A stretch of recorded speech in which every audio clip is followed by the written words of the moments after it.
Get up, Sedule! Don't try to pull one over on me, young man. You're fading disorder. You must be mistaken, Grandpa Almond. That guy definitely wasn't me. Oh, you remember my name now, do you? Then it seems like you're all better. You had no idea who I was when you were fake. All right, I'm up. The Maritime Express should... That's more like it. Is everything okay? The hero, his pixie companion, and the forest fairy. Oh, I didn't know you were already here. Merciful macadamias. I'm sorry you had to see that. Oh, it's all right. Paimon knows the feeling. Who doesn't want to sleep? Does the Maritime Express run out of Constellation? Yes. Each train needs a conductor to operate, and the conductors are always from the capital. The more... Oh! So you mean the people of Constellation Metropole aren't origami animals like... Well, the city welcomes visitors from all over the world, so you're bound to run into some forest... Ah, you'll see for yourself soon enough. Here comes the train.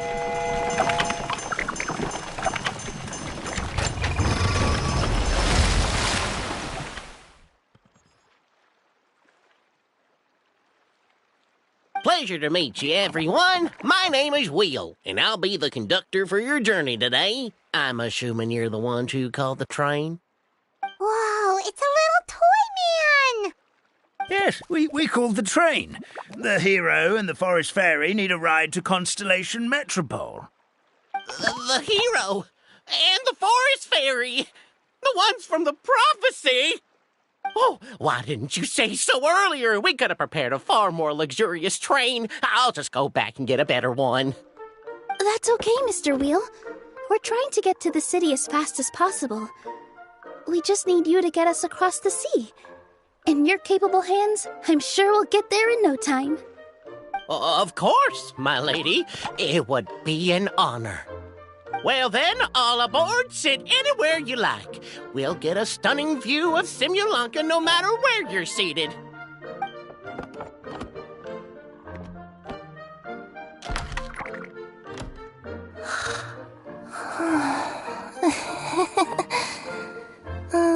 Breakfast.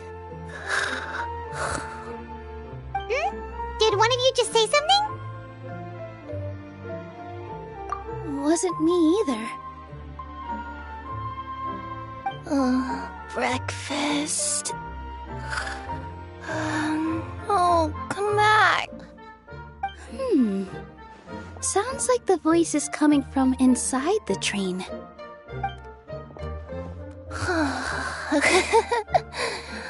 Fish.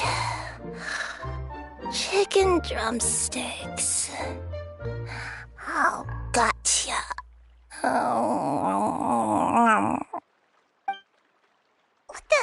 What's Kirara doing here?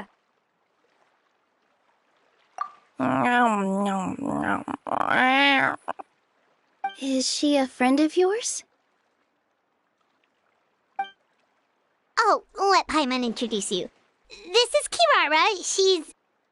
Oh, wait, actually, maybe we should wake her up first. So noisy. Is it morning already? Oh, morning. Huh? Traveler! Paimon! It's you? Which means... Oh, thank goodness. It was all a dream after all. Oh, gotta hand it to my imagination. It all felt super real. There were these toy people, but they were alive and they could talk. Madam, sleeping overnight in the train car is prohibited.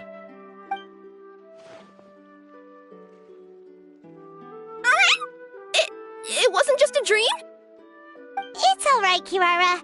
Apparently we're in a world called Simulanka. We got here yesterday, too. Simulanka? So, that's what it's called. I spent all day yesterday wandering around this one city. The toy people called it Constellation Metropole. I was trying to find a way to get back home. I was seriously starting to think I had gotten on the bad side of some great yokai and gotten swallowed whole. Ah, I take it you're Inazuman then, Miss Kirara? She sure is. But, Kirara here is kinda special. Let Paimon introduce you for real this time. Kirara is a Nekomata from Inazuma. She works as a courier for Komaniya Express. Ah, nice to meet you. I'm Nilu, a member of Zubair Theater. You can usually find us performing in Sumeru City's Grand Bazaar. Right now, though, I suppose I should introduce myself as the Fairy of the Forest of Blessings. Oh, you're Nilu! I've heard a lot about you from my deliveries in Sumeru. I even saw one of your performances back in the day. You're an amazing dancer. But, did you say you were a forest fairy? Oh, yeah, that's her new identity here in Simulanka. Oh, speaking of new identities, looks like you got a new outfit yourself, Kirara! Yeah, I know! It confused the heck out of me yesterday. I just woke up in a set of brand new clothes I'd never seen before. That must mean you have a big part to play here, too!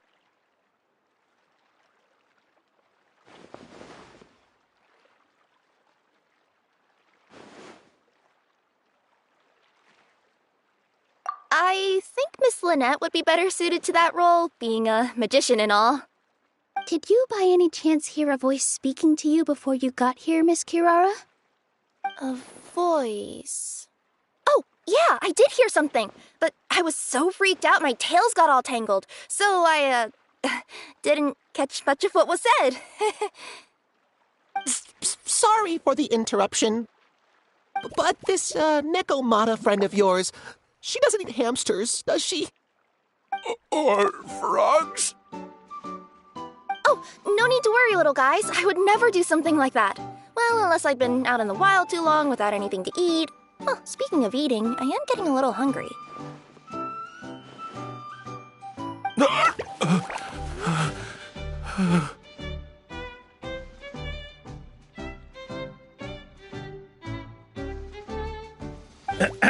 Where are your manners, everyone?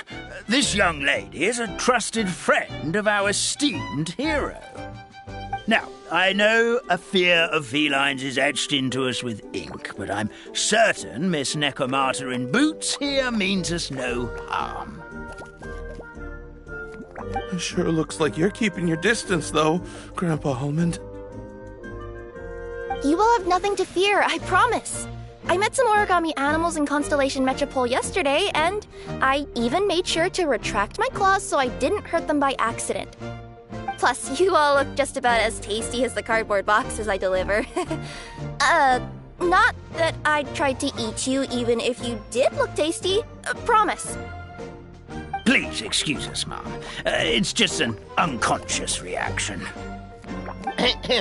Dear passengers, it's almost time for us to depart. Oh, yeah, that. Whoops. This turned into a pretty long conversation, didn't it? All right, let's get on the train. You coming with us, Kirara? Mm-hmm. I'll ride with you to the next stop. There's a place near the Metropole that caught my eye yesterday, so I want to go explore it today. Then all that remains for me to say is, on behalf of the Forest of Blessings, thank you once again for all you've done for us.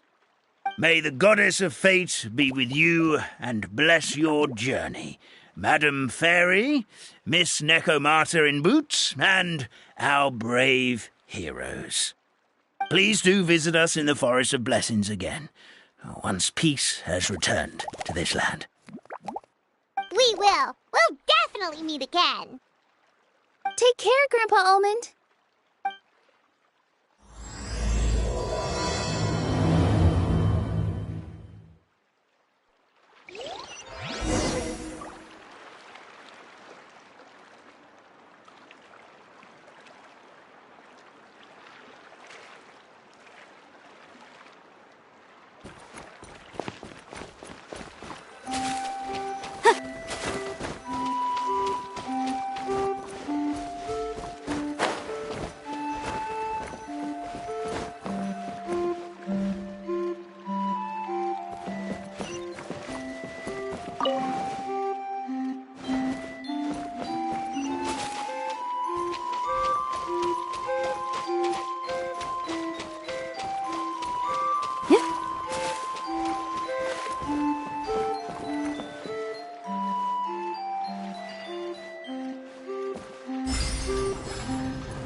a safe trip!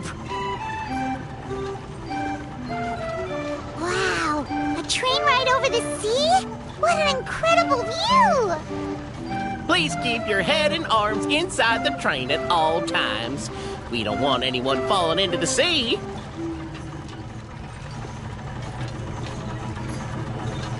There's a train coming the other way too!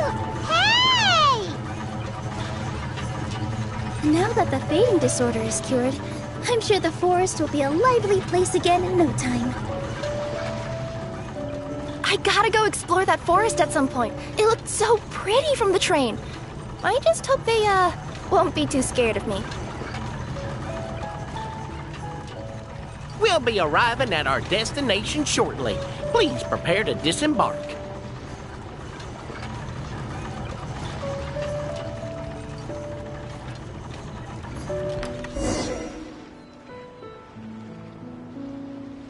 Here we are! Constellation Metropole is right over there.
And thanks to you for a smooth and pleasant journey, Mr. Wheel. The train cars were comfortable and spacious, and I had a great night's sleep. I'll definitely be back. As you wish, ma'am.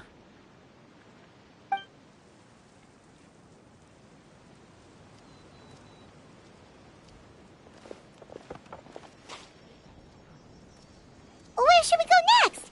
Is that place you wanted to check out nearby? Mm-hmm. I took a walk around yesterday, and it felt like there was something weird about it. So? Want us to come with you? It's okay. You guys go ahead and visit the Metropole for now. Hopefully, that's where you'll be able to find out some more about this world. I pretty much explored the whole place from the rooftops yesterday, but for some reason...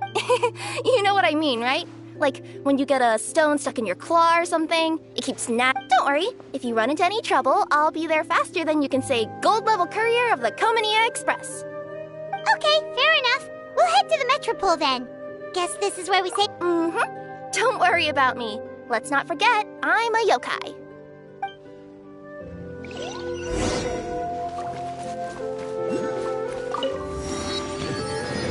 Boom, boom!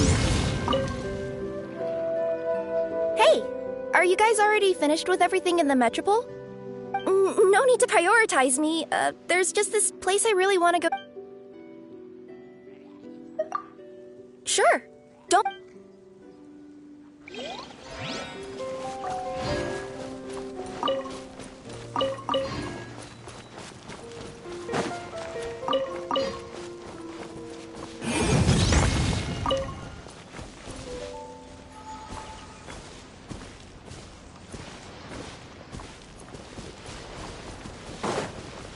Motion to compel!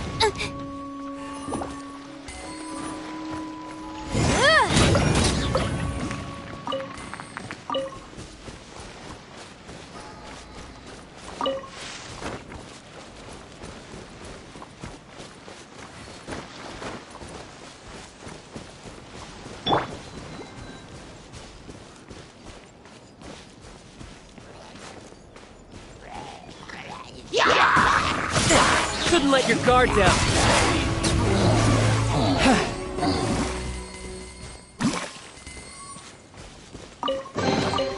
Now I just need to get my hands on the rest.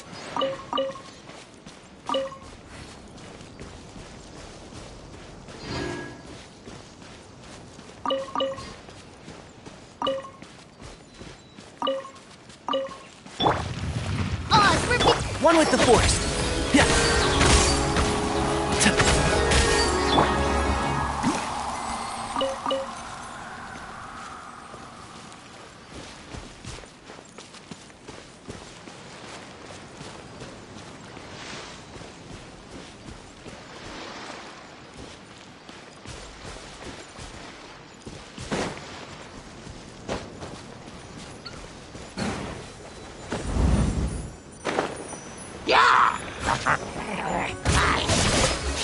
Who's next?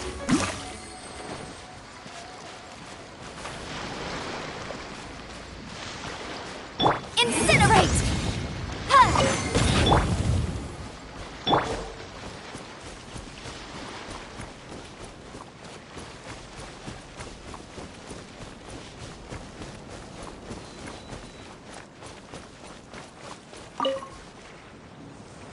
Hey, are you guys already finished with everything in the metro? No need to prioritize me.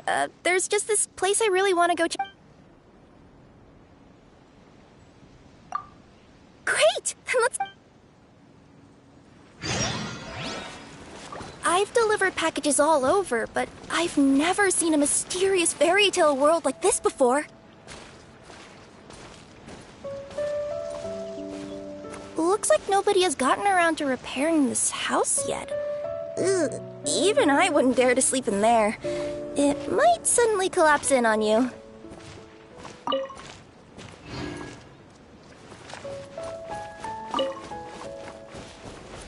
Nothing to see here either.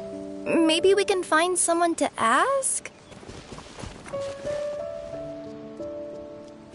Aha! Over there! I bet we'll find some people there. Let's go take a look.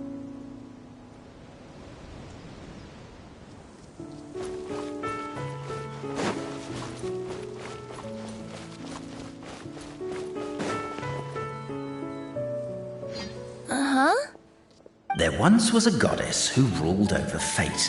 Before she died, she left 3... What? Who said that? Long story short, on this day, a sentient feline, an outlander, and a diminutive pixie arrived on the scene. They saw a narrow path off to the side. Okay, but which side? Yeah, if you gave ambiguous instructions like that to a Comania Express courier, they'd give you the parcel right back and tell you to write the delivery address more clearly. Despite how obvious the answer was, the perplexed pixie and the flummoxed feline struggled to work it out. Although, perhaps a small part of the blame could be attributed to my dull narration. All right, let's try this again. The path on the left-hand side seemed to give off an enticing fragrance, as if to say, this is the way to wealth and glory. Ooh, that sounds like the start of a good story. Then what? Then what?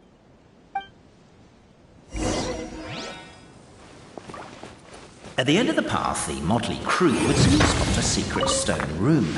A prophecy had once foretold of a Marquis who shall one day venture inside, and thus it is named the Future Marquis's Abode to Be. You like it? The Future Marquis's Abode to Be? Got a nice ring to it, doesn't it? That was a little bit boastful. But before you continue, I must warn you of the danger that lies ahead. For example, under no circumstances should you sit on the chair in the center. Otherwise, the consequences could be a bit embarrassing.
Let's appraise the value on this.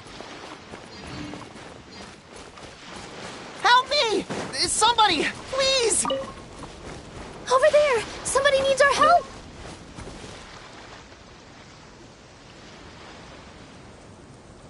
Help me! Help! Oh, Goddess of Prophecy above, would you kind souls please help us?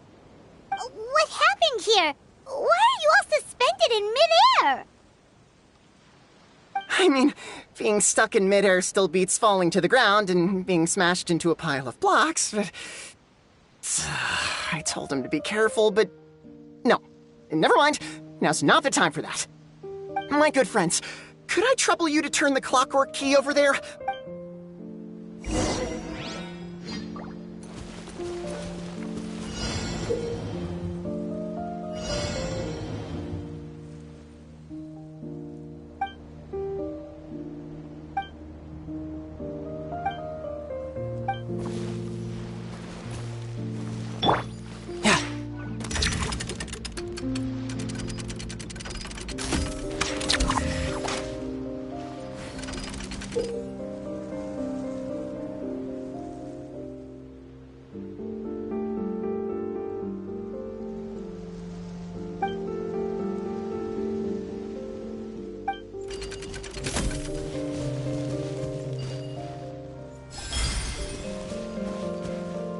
Oh,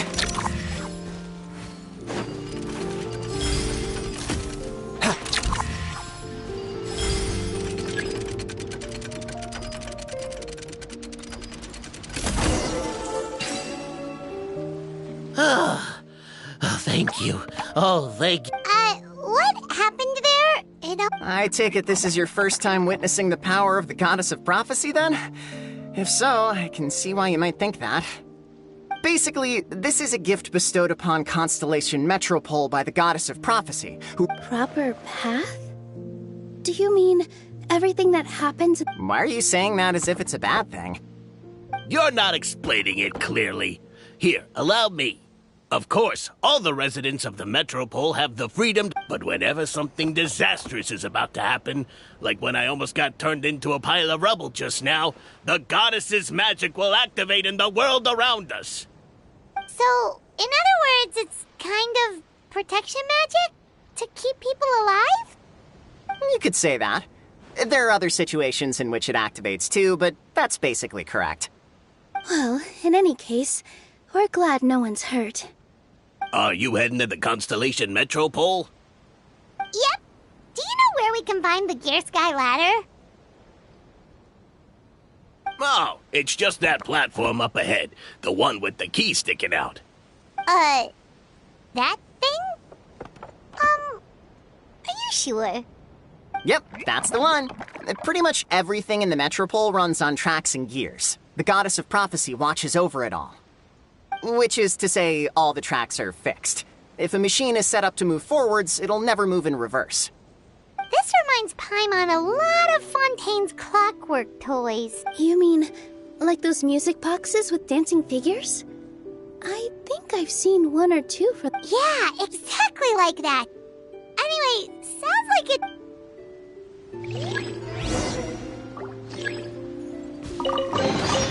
Now what?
The case before us is a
Midnight Phantasmagoria.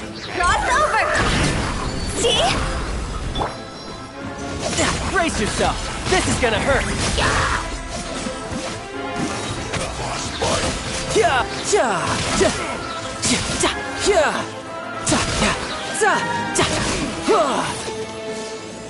As you wish, main Fräulein. Think you can bully me? Higher, higher, hands on fire! Riptide. Shaken and stirred! Diana Special! See? Huh? Time to go! No time.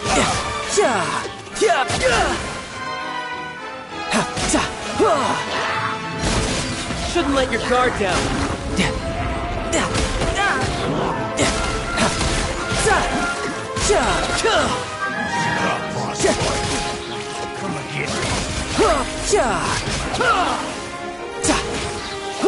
Can't handle your dreams? Huh? Think you can bully? Wings of darkness! Come! You can run, but you can't hide. Higher, higher, hands on fire!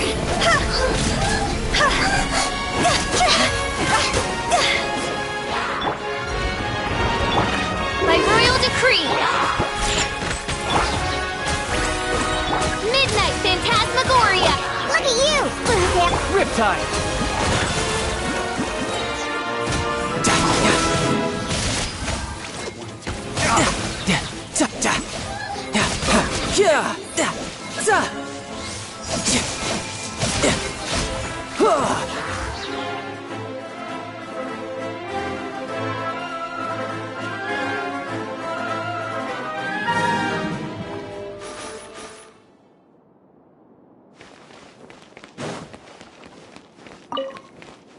Strike a pose! Time to shine! Incinerate! Time for your ring! Lightning purify! I'll uproot you. Boom boom! Let my name echo in song! Let's nip that in the bud. Keep up. I'll settle this! Breath of the flame!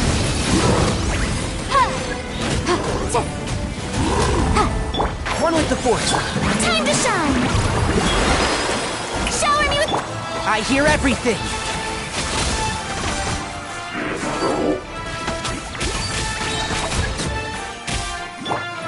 Out of my way!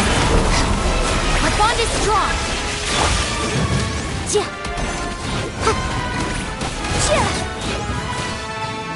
Time for your arraignment! Let the world collide! Let's nip that in the bud. Can't see? I'll settle this! Dissipate!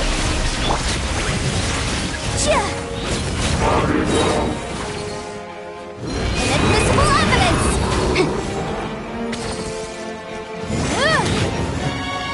Let my name echo in song!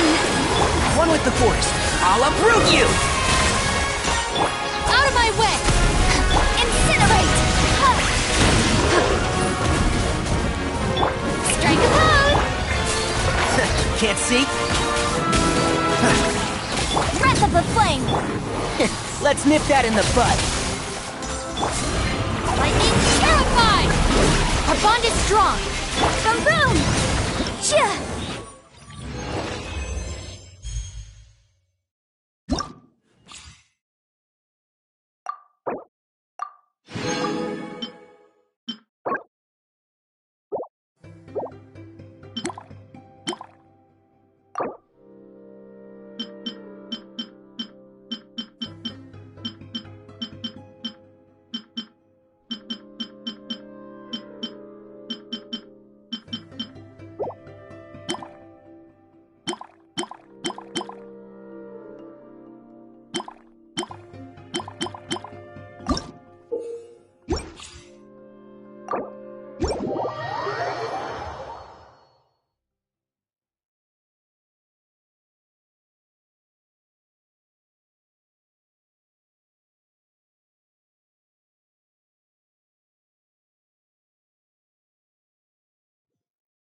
Oh, what a bustling city! This place is fit for a king!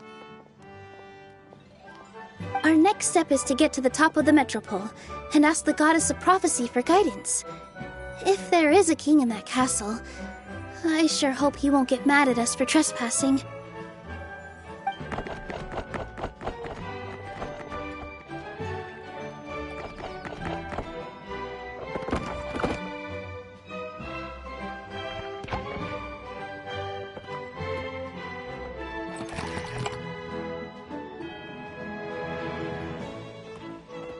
Make way for the king! Oh, darn, we jinxed it. Oh, no. Did he overhear us talking about us sneaking into his castle? Paimon hopes he's not mad. Silence! The one who shall soon stand before you is the ruler of Constellation Metropole, the one who descended after a meteor shower, and the protector of order and all the stars in the sky.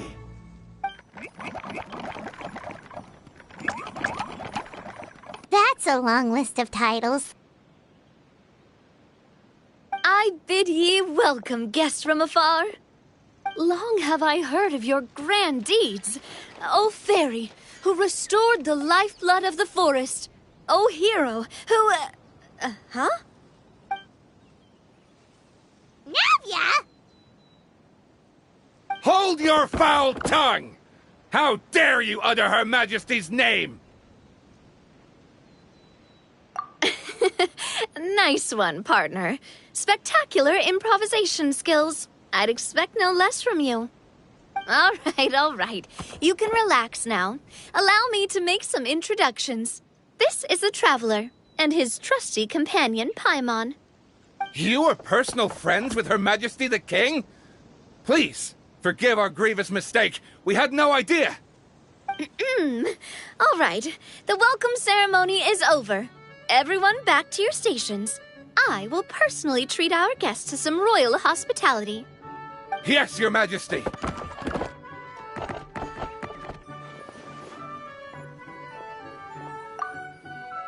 Oh, come on. I've already sent them off. So, anyway, We were gonna ask you the same thing! Also, how are you already king of this nation? And where did you get a crown? Oh, wait, don't say... Sounds like you've answered your own question. But before I woke up, I heard a voice say to me, "You are the king of Constellation Metropole. Now go forth and save your city." A similar thing happened to me. Oh, yeah, sorry. You must be the fairy of the Forest of Blessings, right?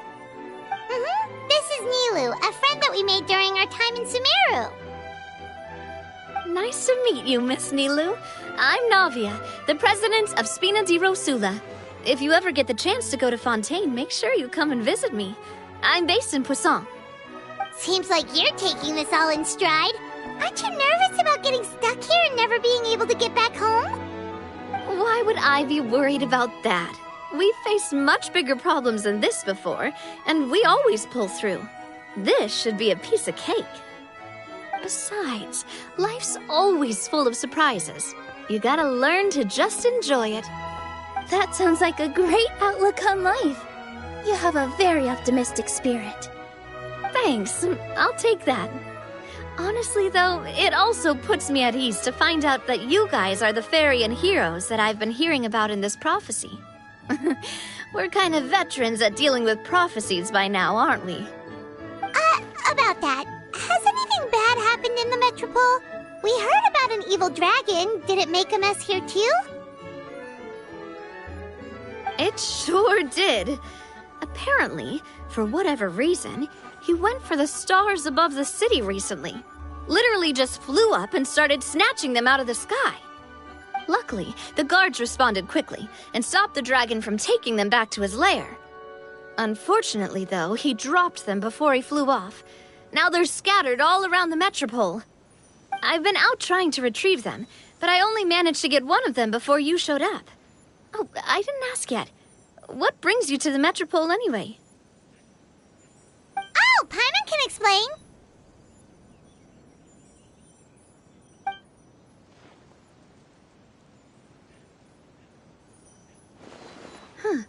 I see. So, you want to consult the oracle of the goddess of prophecy? Do you know how we can do that, Miss Navia? Well, the goddess's statue is indeed at the top of the castle. I can take you up there.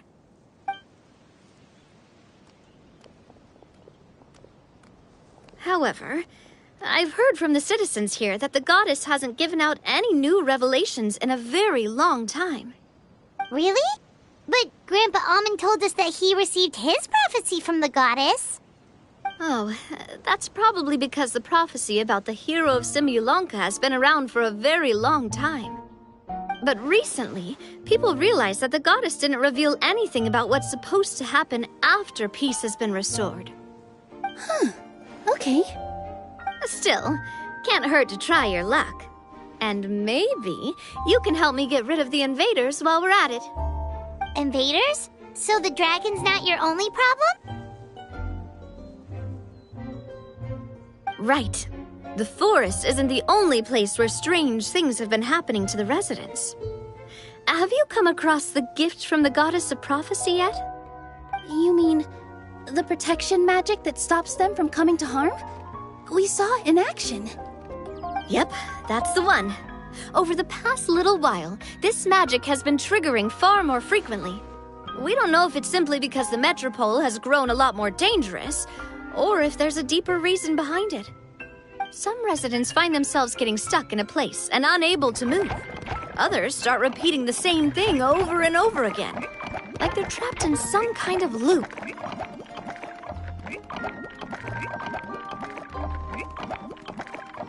If we were to use clockwork toys as an analogy, could it be that the tracks have eroded, or the gears have slid out of place? That's exactly right, Nilu. That's basically what's happening. Anyway, some of the monsters outside the city saw this as an opportunity to launch an invasion. But we didn't see a single monster on our way here.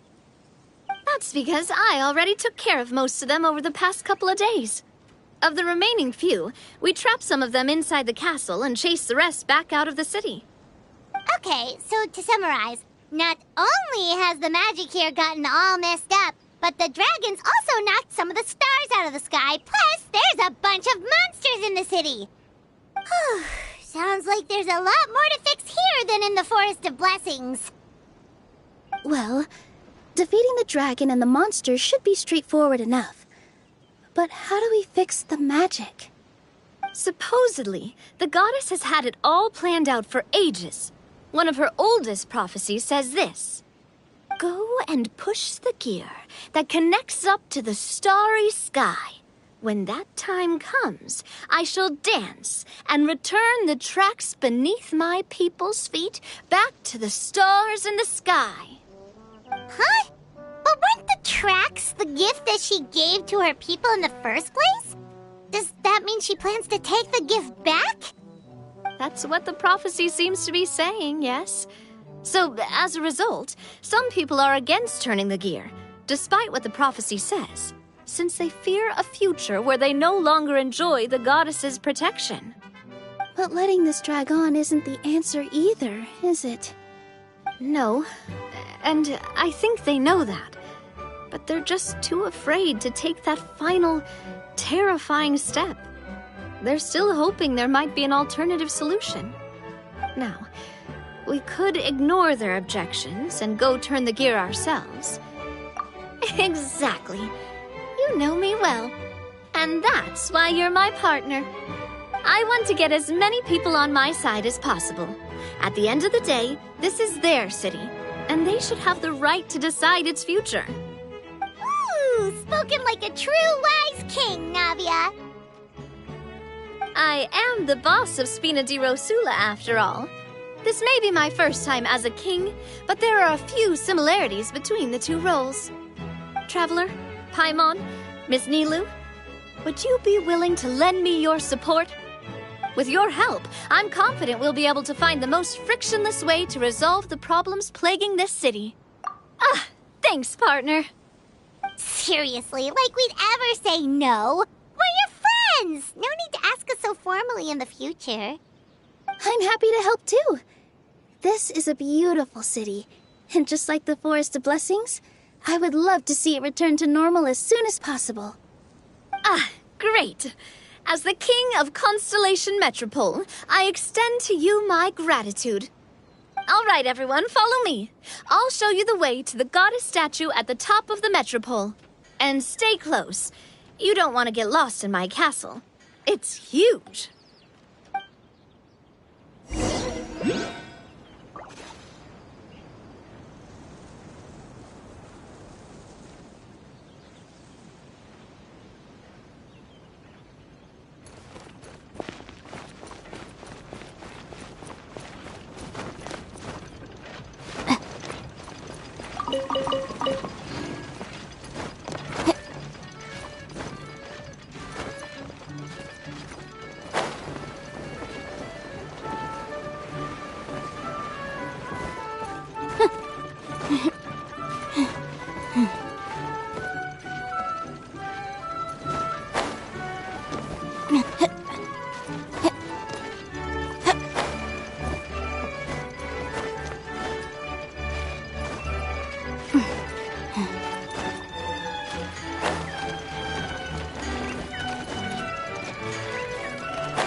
Let's appraise the value on this.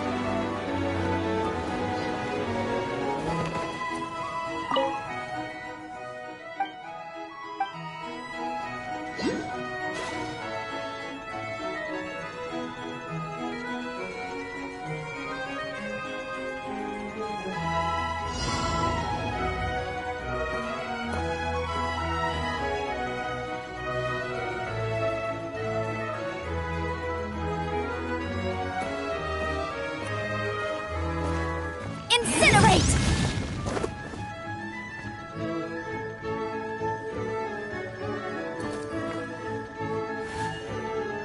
I hear everything.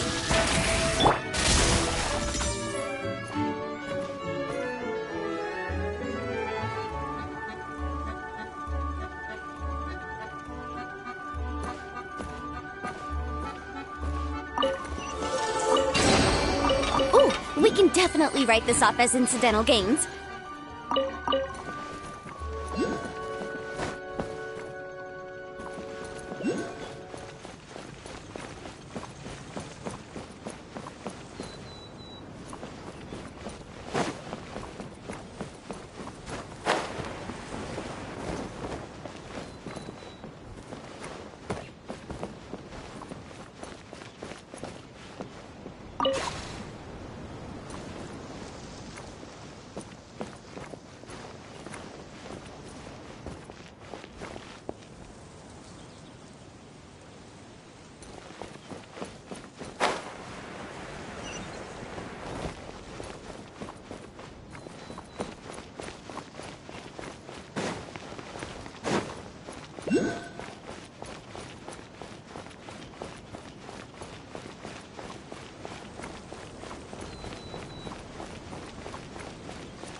This looks like the star I found earlier.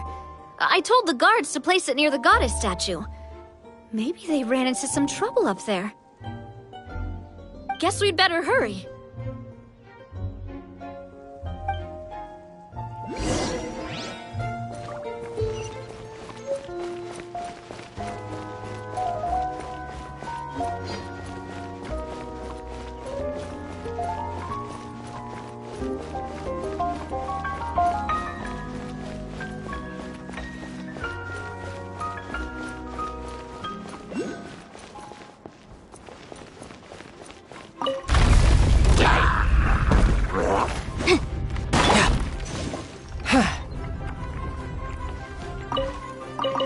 All right.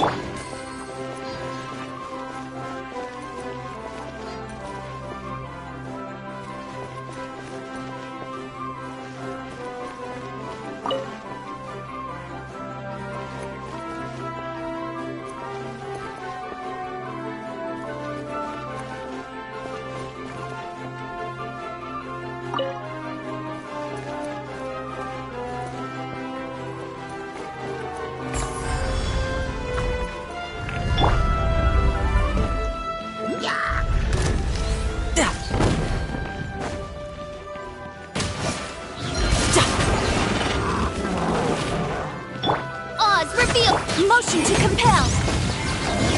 Time for your arraignment.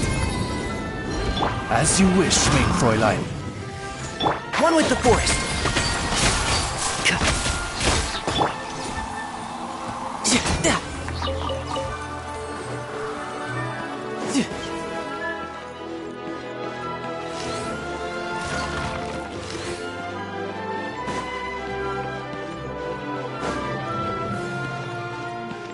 No time to lose.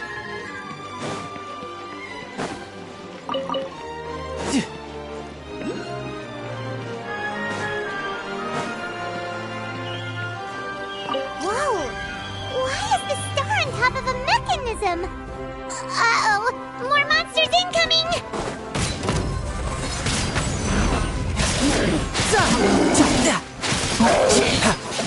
No time. By royal decree, I'll uproot you! I'll bury you! incinerate! Ha!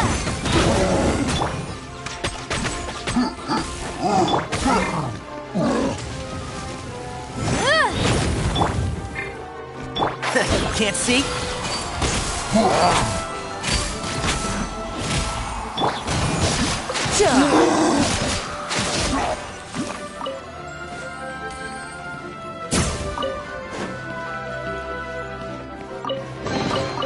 All right, now we're talking. Bring it on. You can run, but you can't hide.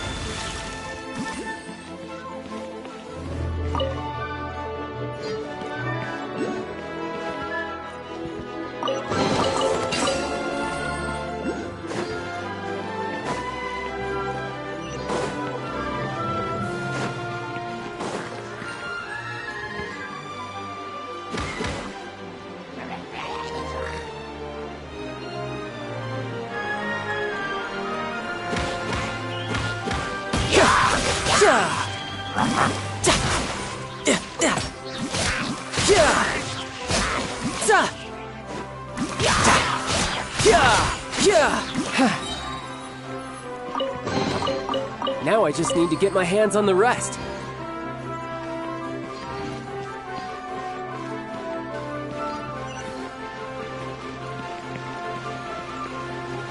Feels like they really didn't want to give that to us.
next?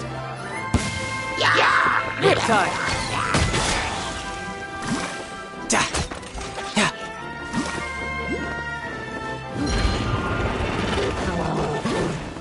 Oz, reveal! One with the Force. I hear everything.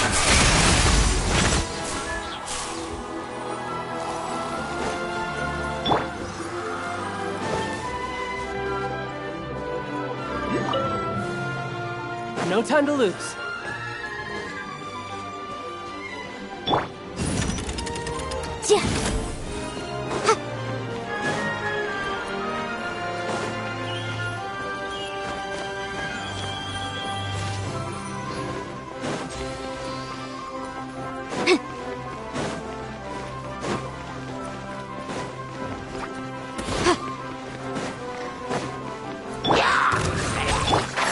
Can't see?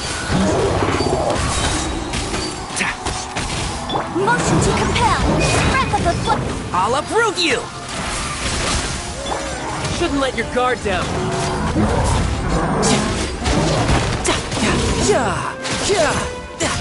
Shadow Raven! Let night fall! One with the Force.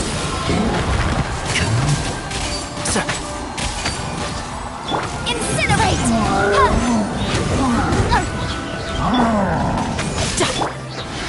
Let's nip that in the bud. Oh, one thing after another. By royal decree!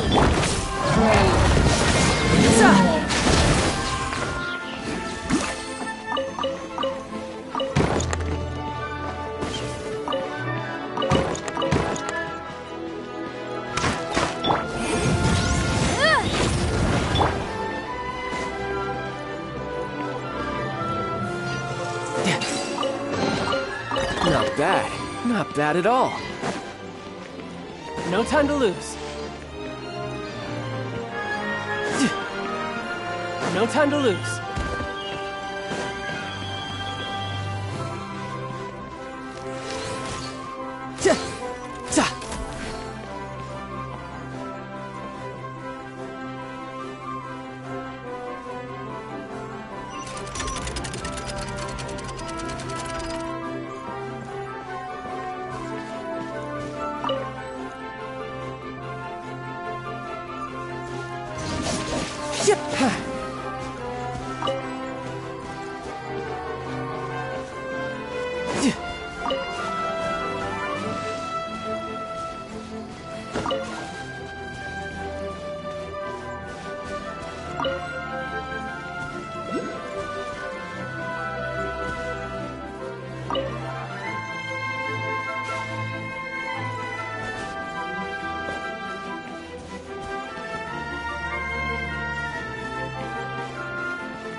Another one in the bag! That sure was rough.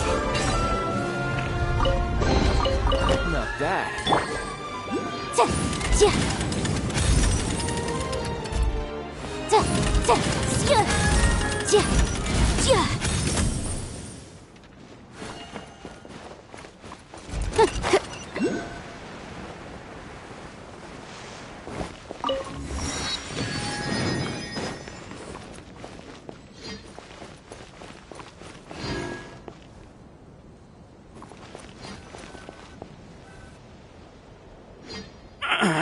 Drat! I can't move! What happened? Your Majesty! This conservative radical, he attacked us! He threw the star from the Astral Garden and even stole the magic thread linking the Oracle Pillars! But just as we were about to arrest him, the goddess's magic activated, and now we can't move! No! Nobody touched the celestial gear! What's an oracle pillar? You need to use it to pray to the goddess. I'll explain later. First...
okay.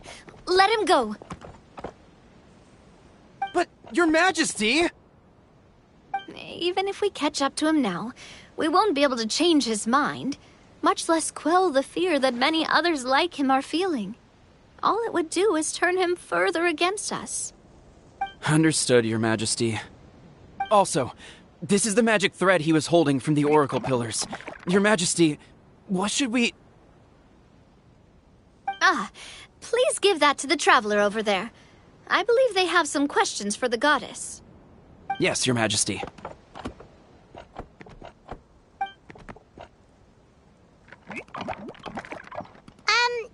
So, what do we do with this exactly? See those oracle pillars over there? Just use the magic thread to connect them together in a specific pattern, and the goddess of prophecy will answer your prayers. Oh! Sounds easy enough. Let's give it a try.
It worked!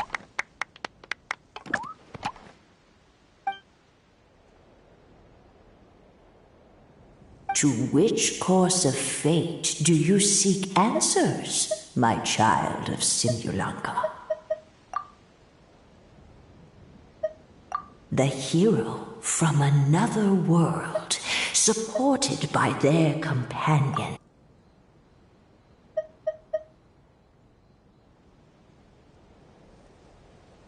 Go and push the gear that connects up to the starry sky. When that time comes, I shall dance and return. So, Miss Navia was right. The goddess of prophecy didn't tell us anything about the future. Fair enough. Guess we'll just have to play it by ear. Then first, we have to restore the sky back to its original state by putting the stars back in their positions. But it looks like we haven't... Well, at least we know what we're looking for now. We just need to keep going. That said, the metropole is huge. Where do we even start? Oh, That's the easy part. I already compiled a list of the Lost Stars locations based on eyewitness reports from across the city. Here you go. They should all be marked. Would you mind going around and fetching them for me? I have a few other things to take care of. You got it. We'll be back in no time. Oh, awesome. In that case, meet me back here once you've found them all.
How are you doing?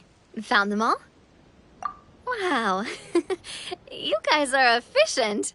Now let's go hang them up in the sky. In the sky? How do we get up there? Oh, I got us covered. We will, of course, be taking the Aerial Express. Is that a flying train? Hey, you already took a train that runs on water. Well, at least the Maritime is... Oh, come on, don't worry about it. This train has... It took me a lot of effort to find... 100 years? Are you sure? Well, it's not like we have any... No, thank you.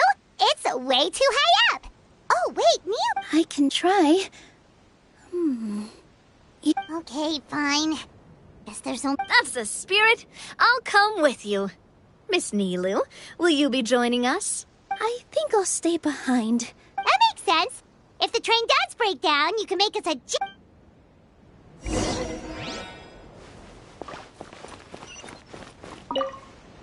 Best of luck!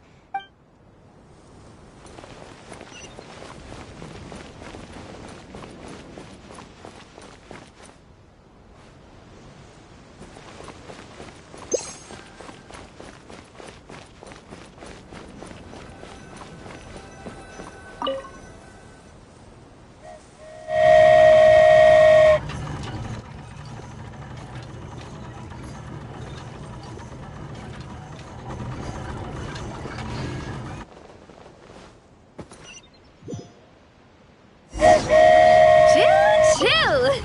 Aerial Express moving out. Whoa, it really is flying! What an amazing feeling! I've never been on a flying train before. Neither have we.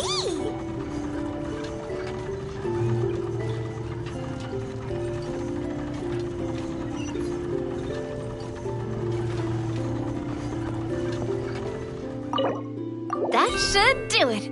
On to the next location.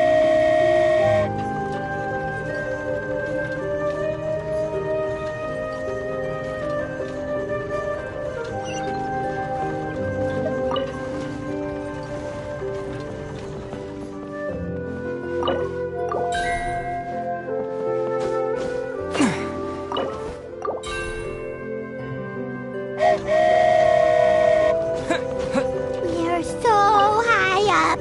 Don't look down. Don't look down. Oh, hang in there, Paimon. The hard part's nearly over. After that, it's downhill all the way. Don't say downhill all the way. That That is the last thing Paimon wants to hear!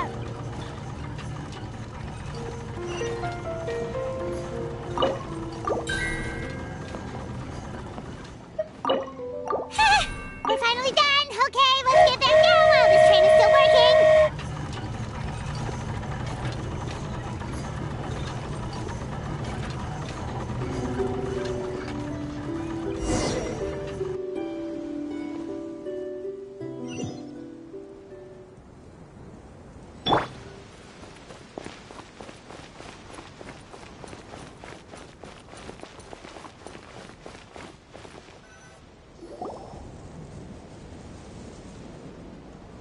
Great job! It looked like it all went smoothly. Yeah, and it was an absolute blast, too. You gotta ride with us next time, Miss Nilu. Huh? I'm okay. Thanks for... Halt! What do you think you're doing? Get out of my way! What's going on? Your Majesty, there! Let us through! Stay back! It's okay.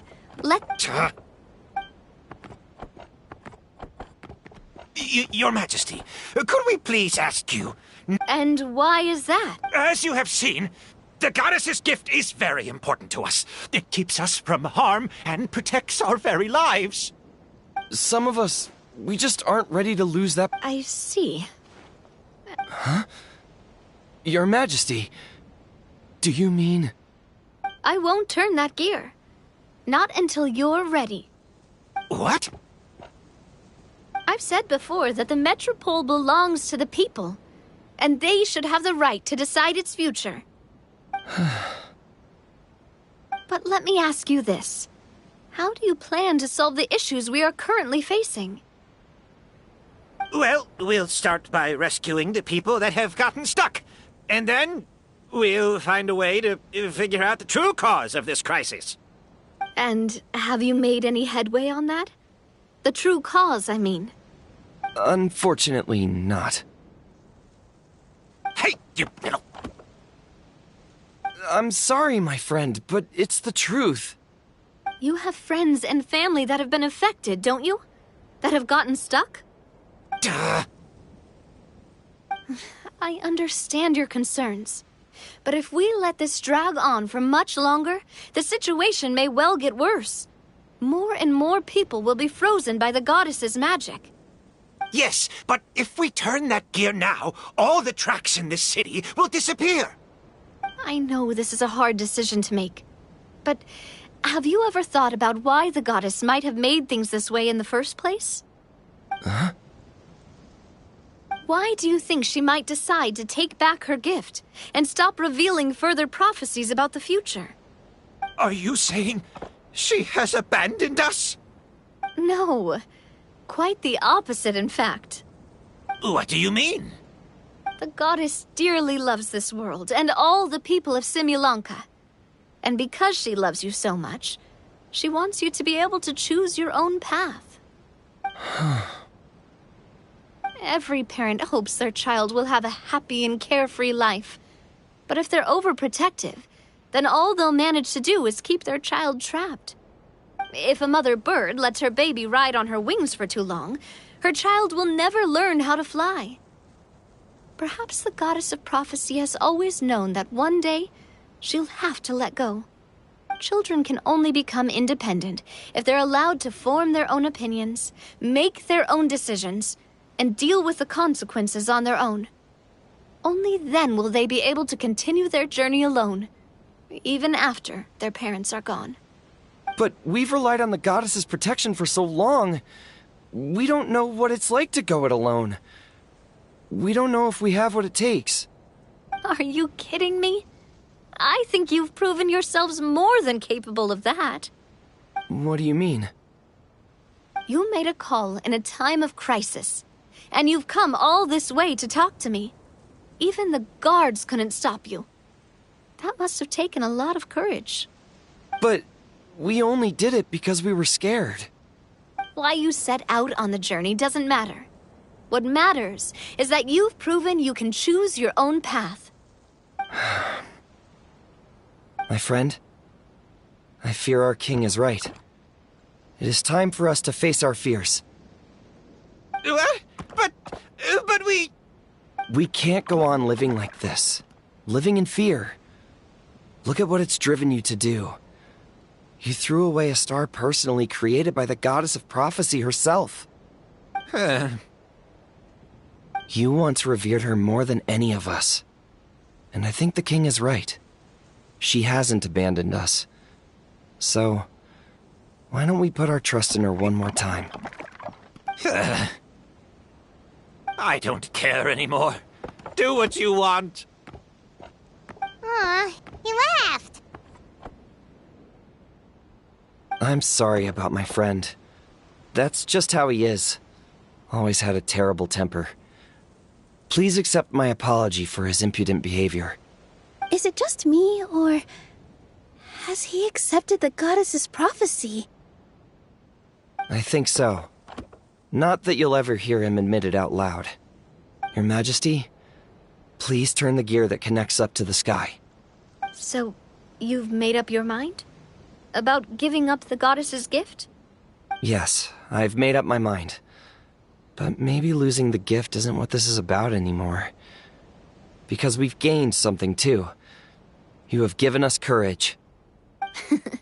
Well said. I am proud of your decision. Now, gather around, everyone, and join me as we make the night sky of this wonderful city turn once more.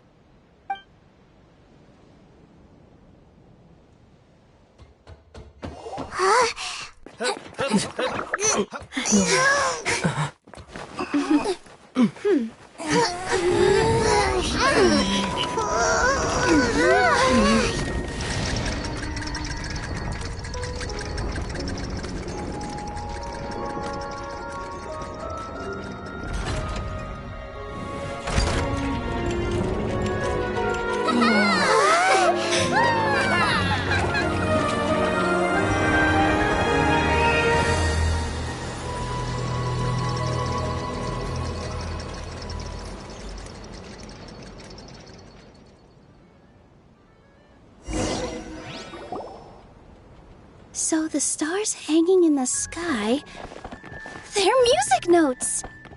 This entire metropole is a huge music box! That's incredible!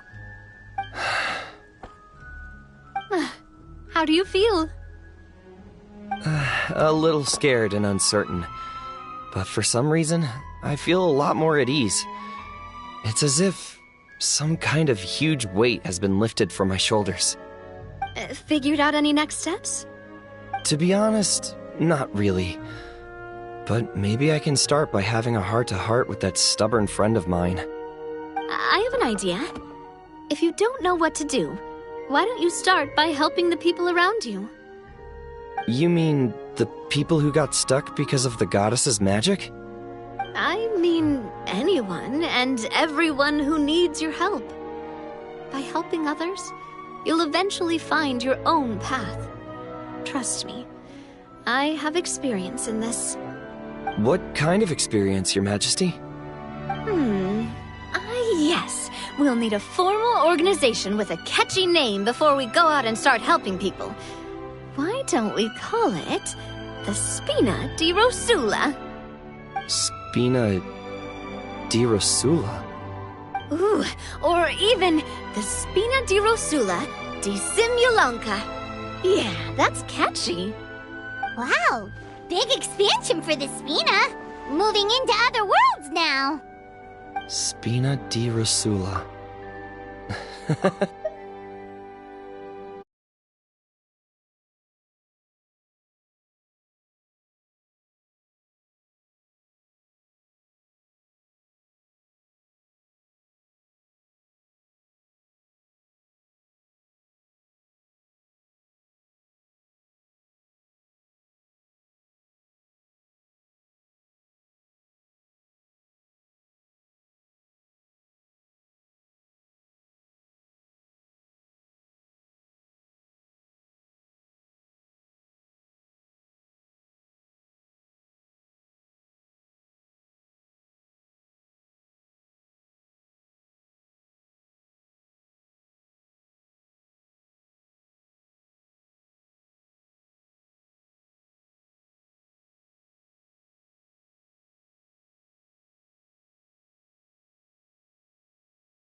Well then, how about I appoint you as the head of the Spina in Simulanka?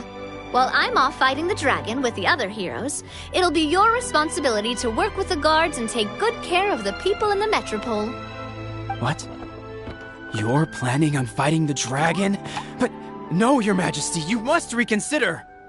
He's right. Your Majesty, you can't. How are you two on the same side all of a sudden? Perhaps Your Majesty is unaware of this. The great dragon suddenly broke out from the Titanium mines one day and tore the end of the world to pieces. After that, it spat out a strange fog that surrounded a whole island.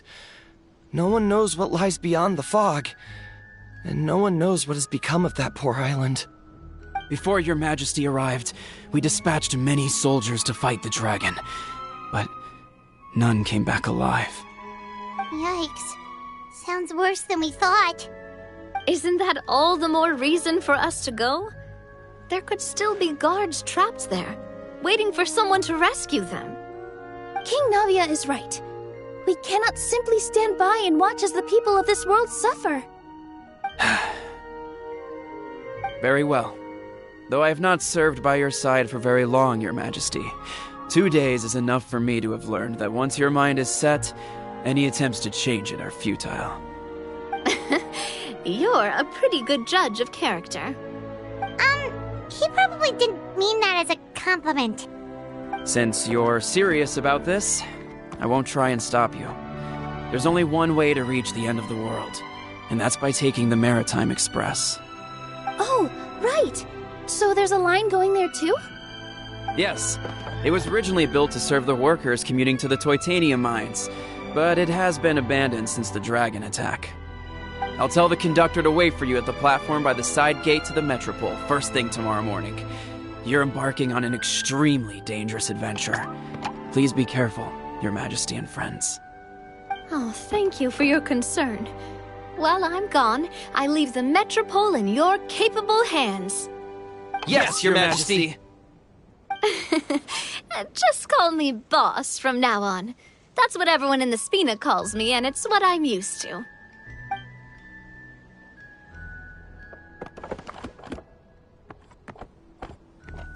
So, the plan for tomorrow is journey across the ocean, make it to the end of the world, and defeat a dragon. Whew, that's an adventure and a half. Do all storybook heroes have to work this hard?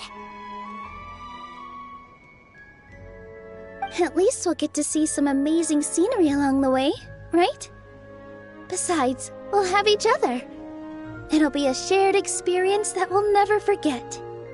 Plus, we're pretty well equipped for a classic heroes versus dragon story. We got Miss Nilu as our magic caster, and I guess I'm the melee warrior who leads the charge? Paimon can definitely see that. Anyway, those are tomorrow's problems.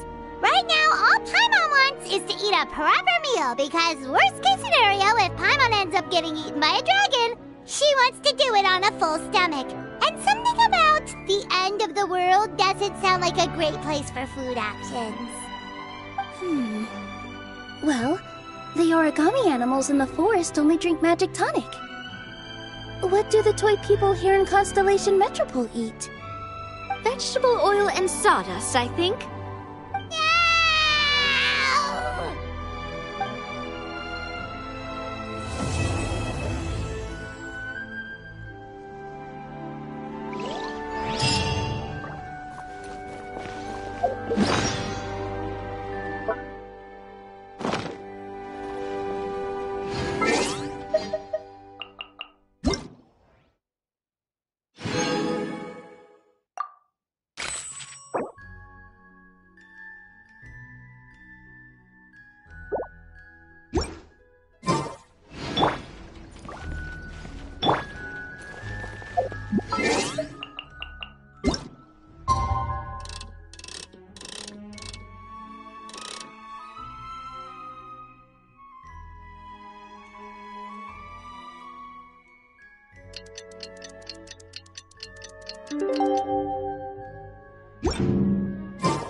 laws compatible with human nature. The time has come to slay the dragon!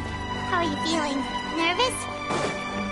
Paimon's curious to see what this end-of-the-world place is like. Come on, let's go meet the others at the station!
Remarkable condition.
Remarkable condition.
Remarkable condition.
Let's appraise the value on this.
All right, now we're talking.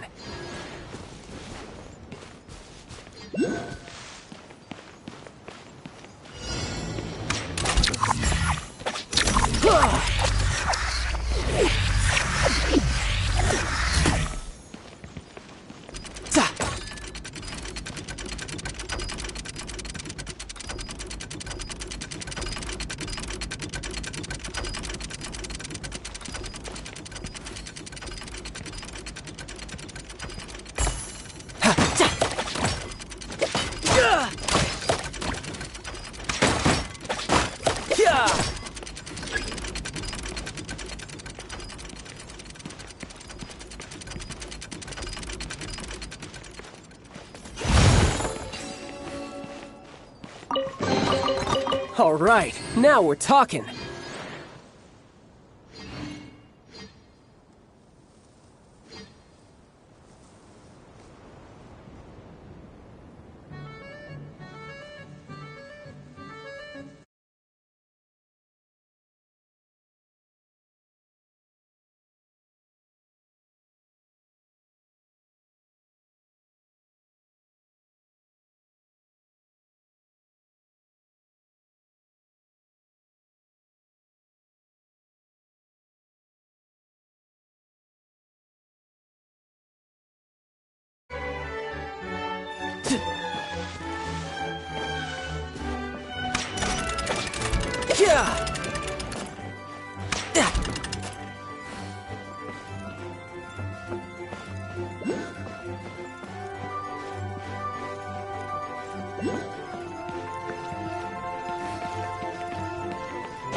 Now I just need to get my hands on the rest.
All right, now we're talking.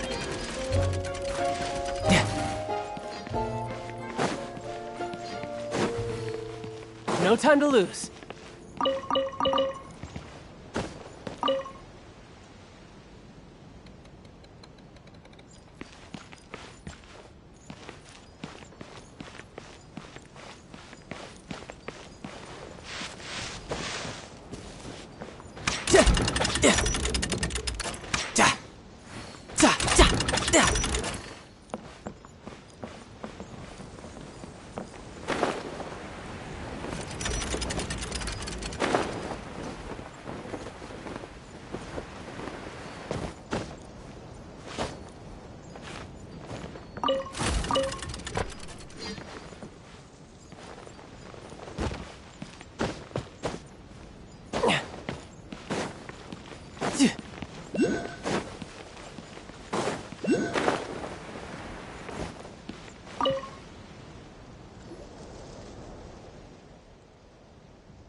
Ja!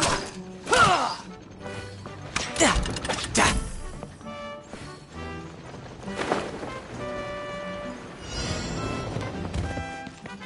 Ta! Ja!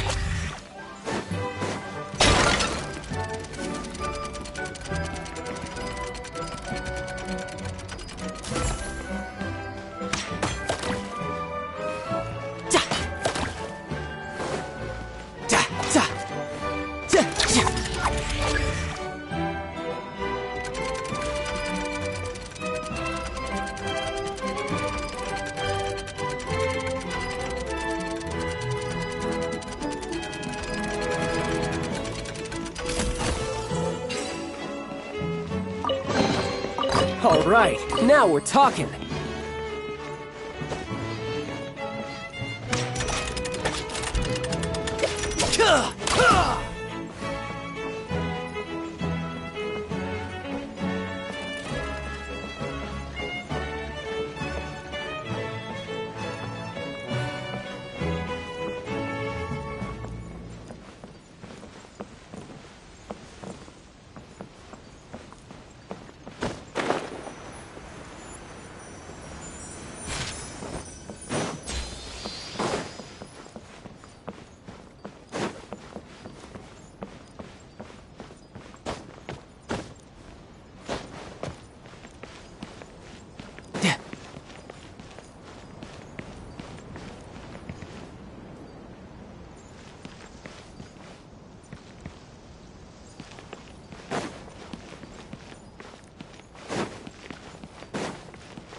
No time to lose.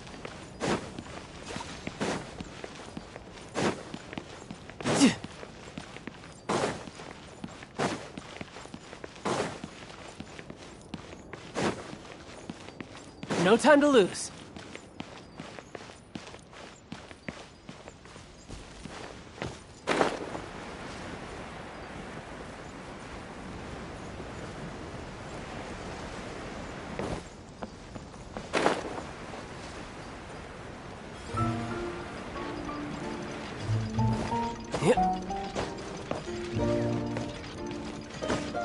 Yeah.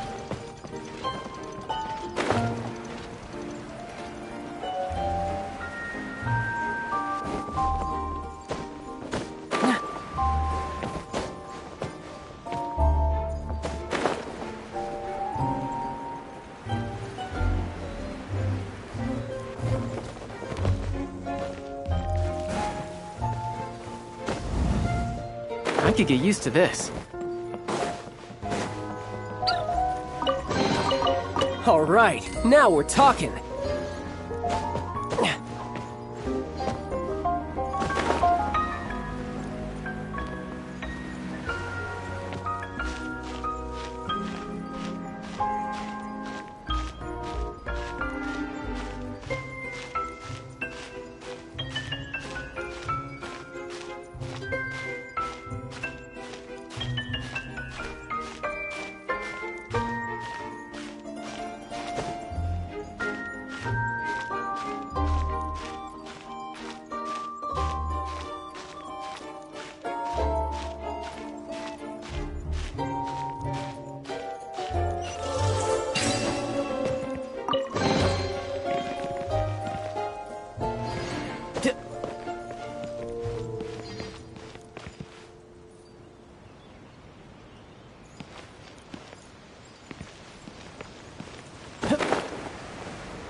No time to lose.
Yeah.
Not bad. Not bad at all.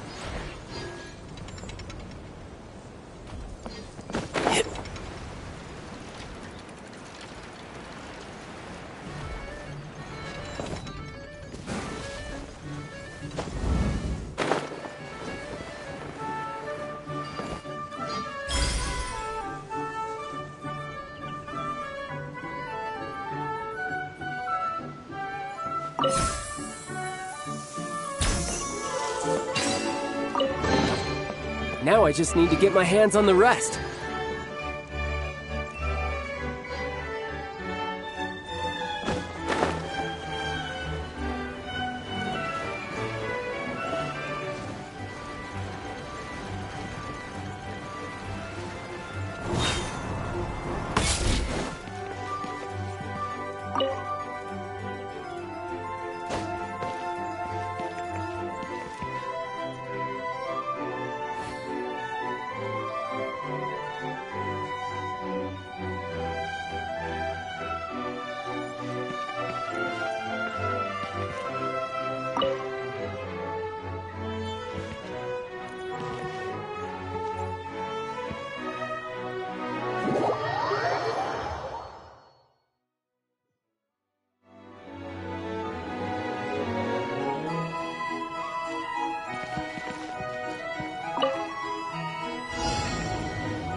Yeah!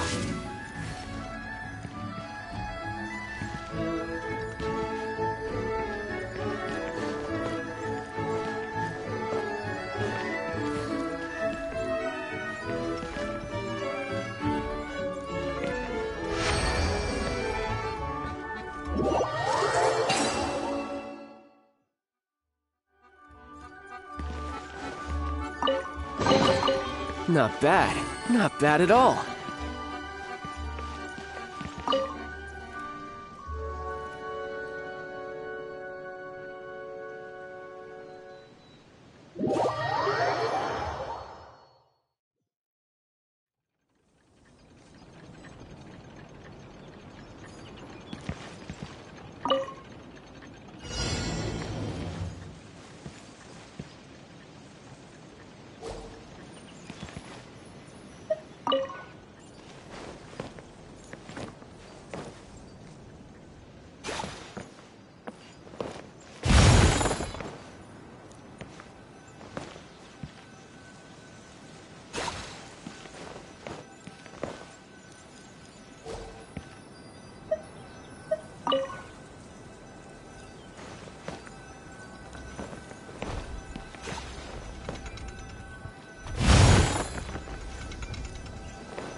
All right, now we're talking.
Not bad. Not bad at all.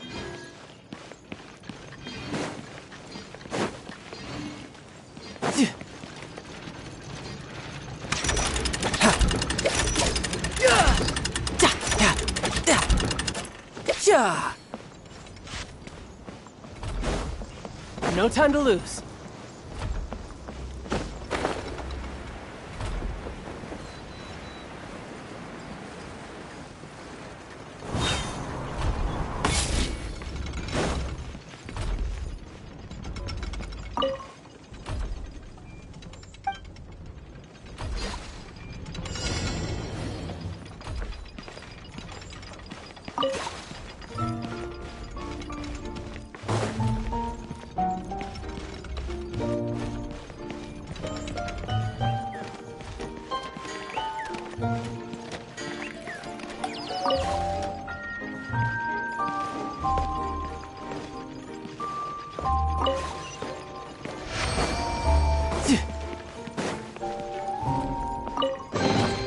All right, now we're talking.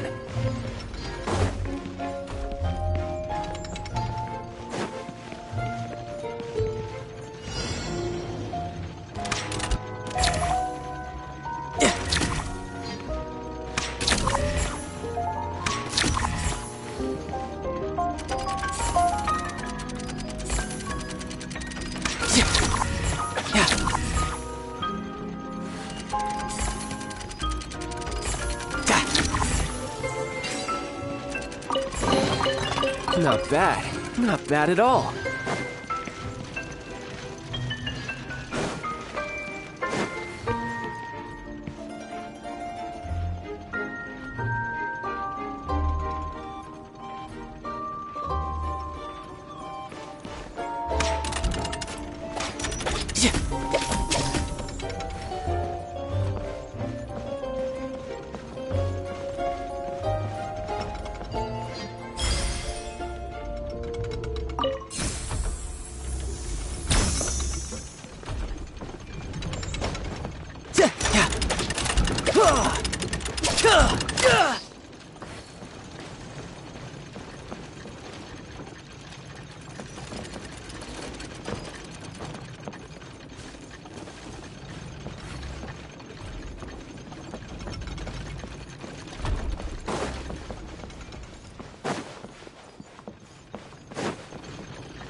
No time to lose.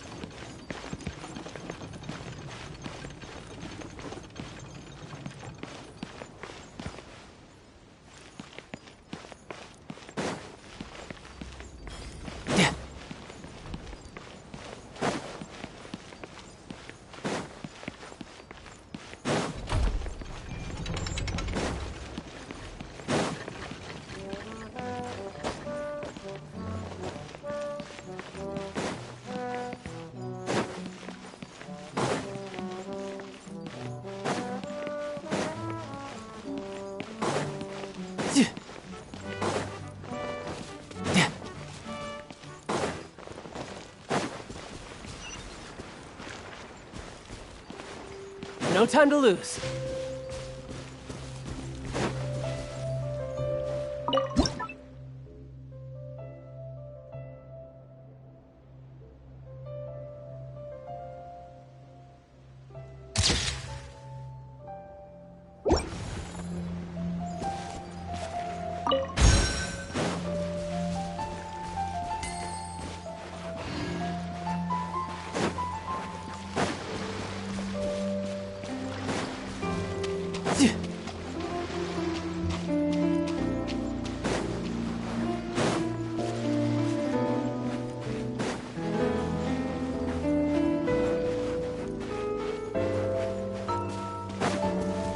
No time to lose.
No time to lose.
No time to lose.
Carriage inspection, check. Wheel and axle inspection, check. Power inspection. Good morning, Mr. Wheel. Oh, good morning, heroes of Simulanka. Hey, our old friend Wheel is the driver again. That already puts Paimon at ease. Are you certain you don't want us to accompany you, Your Majesty? I am. You can leave the dragon slaying to us. My partner's a pro. He does it all. What remarkable friends Her Majesty has. With such great heroes by your side, I'm sure you'll best the dragon with ease. We won't keep you any longer. All right, then. Look after the city for me while I'm gone. Yes, Your Majesty. Just leave it to us. I think we're all set. Time to depart. Next up, the end of the world!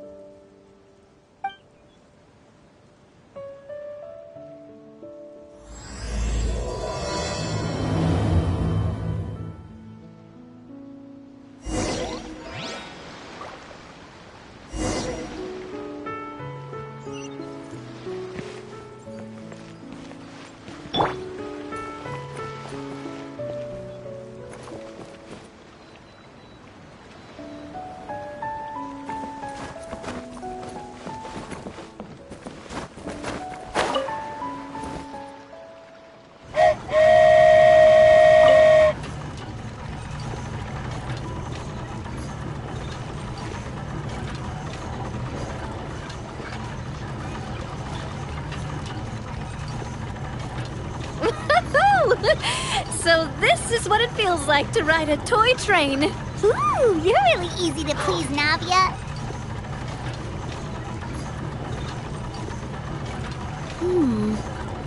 Looks like the fog ahead is getting thicker.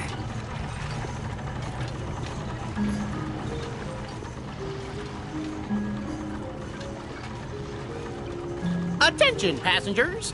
We've arrived at the transfer point. All change, please, all change.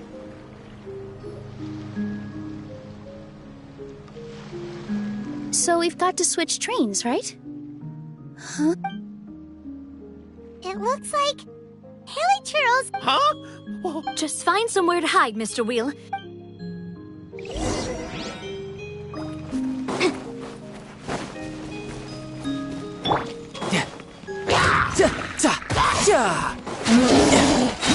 Brace yourself. This is gonna hurt.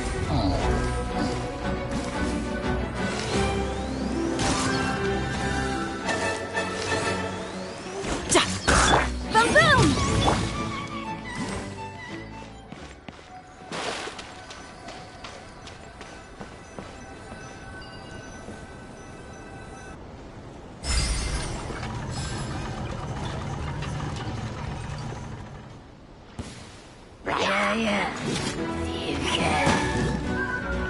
Motion to compel.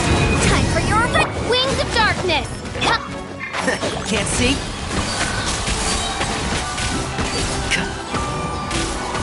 I hear everything. Incinerate.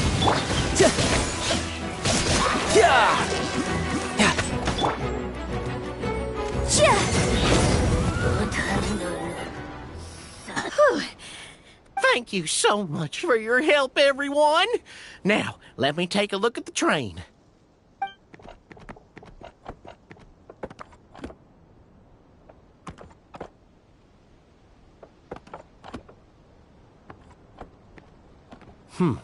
The carriage is a little scratched up, but there doesn't seem to be any real damage.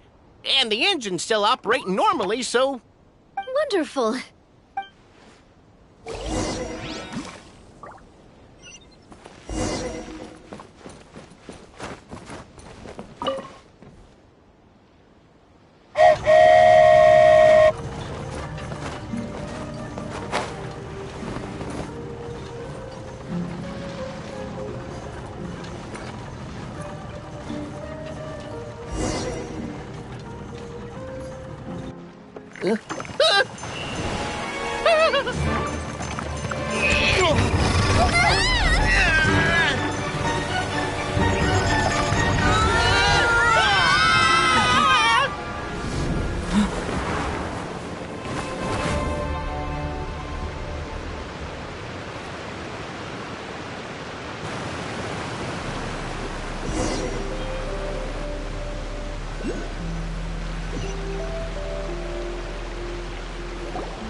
Go forth and witness this work. Make sure to be nice to everyone. I leave it to you. Are you okay, Miss Nilu? I'm fine. but I think the traveler is still unconscious. We're lucky this guy caught us on the way down. Passed out from a little fall, did ya? Aw, cut him some slack. The traveler's had a rough few days. You couldn't have set him down on the ground. I go out of my way to save 4 people who fall out of the sky, and now you're... He's awake. Morning, sunshine. You were having a nice little dream there, weren't you? Not gonna lie, it was kind of adorable. You and your friends fell from the top of that waterfall, and you passed out along... Sorry to break it to you, but crashing into the ground doesn't take you to another world. That kind of thing only happens in those stupid light novels they set. Also, he kind of, set you down in Nilu's lap, so that's where you've been napping all this time. Paimon! Oh, no. It's all... You didn't hit your head, did you? Is the dizziness gone? Really? What did they say?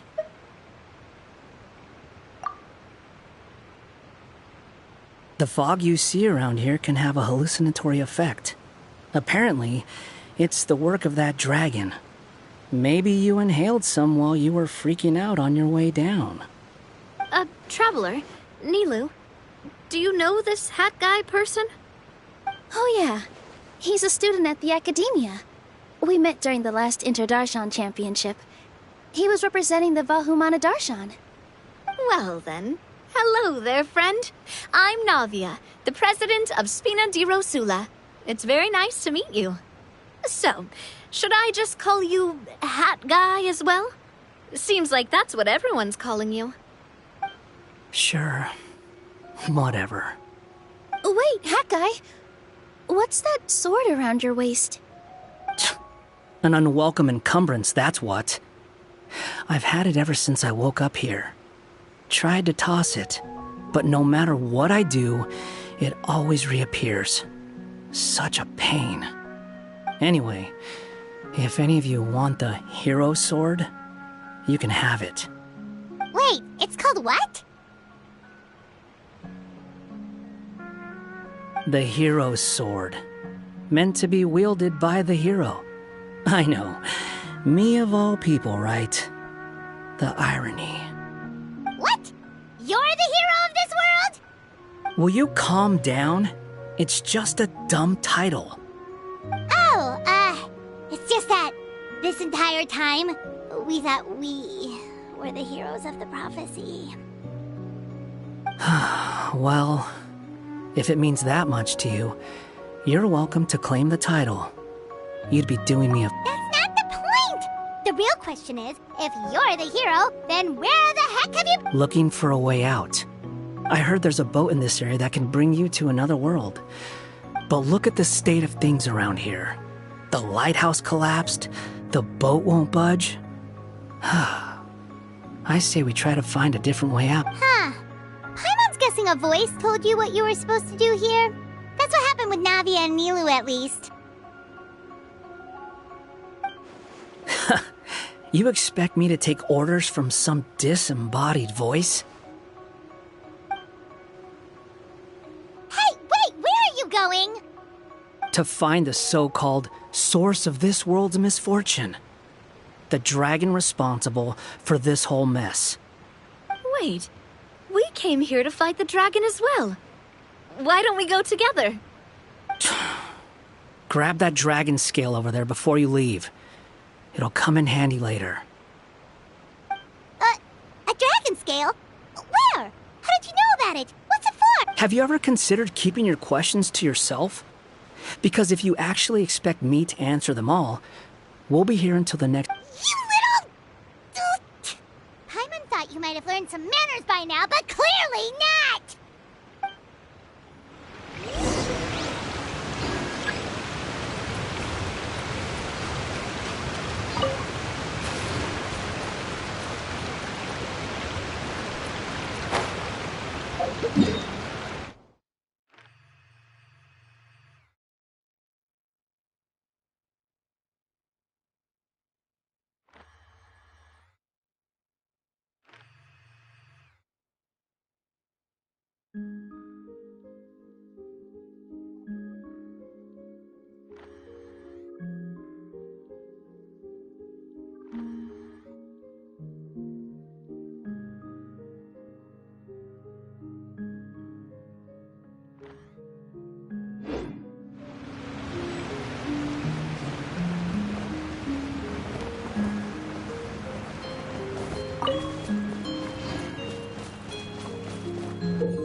Motion to compel!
This should do it, right? Wow, this scale is amazing! It turns everything it touches into something hard, almost like a toy block! It doesn't seem to work on us, though. It spews out poison and transmutes everything it touches. Huh. No wonder they call it the evil dragon. Your Majesty, Madam Very Brave Hero! What are you looking at me for? He's obviously talking to you. Mr. Wheel, you didn't get hurt when we fell, did you? Oh, not at all. Thankfully, the young man in the hat was kind enough to lend me a hand. There seems to be a village over here. Some of the residents used to work in the titanium mines, and some came to fight the dragon, then got stuck here. I see. I'm glad they're all safe and sound. I can try to use my magic to fold a boat to bring everyone back. Oh, I'll help too. Still, I think we need to take care of the dragon first. We don't want it to start causing trouble when we're trying to load people onto the ship. Apparently, the villagers often see the dragon fly into a space behind the waterfall. They think that's the location of its lair. Then we should look around and try to find a way in. I'll wait here for your triumphant return. Your Majesty, brave heroes, please be careful.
definitely write this off as incidental gains.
All right, now we're talking.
All right, now we're talking.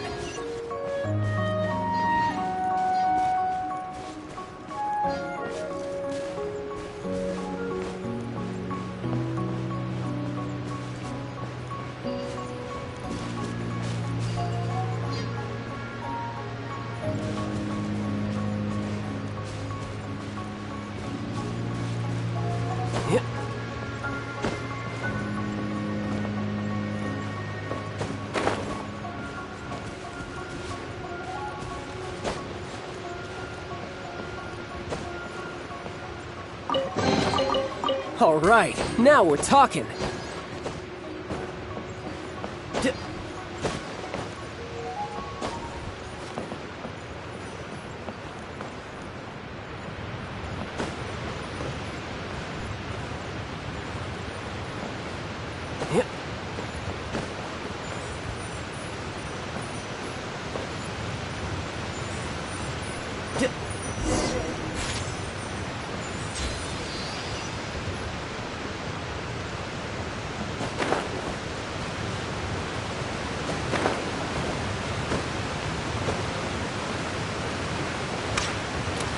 I could get used to this.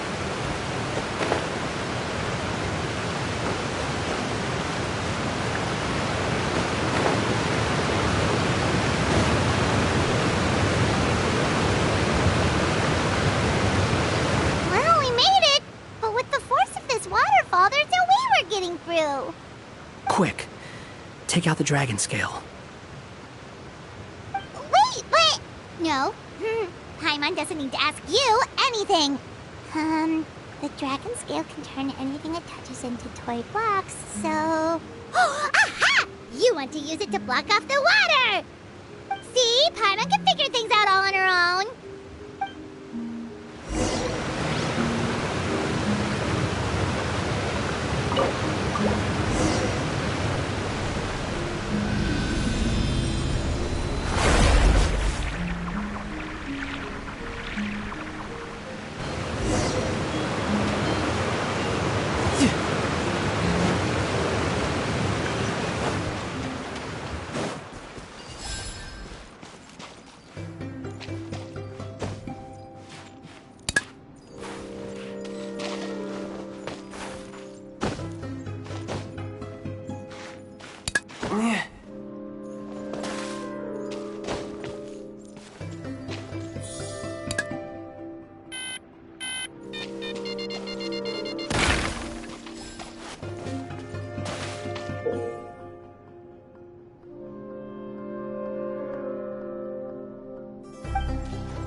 What's wrong, Milu? Oh, nothing.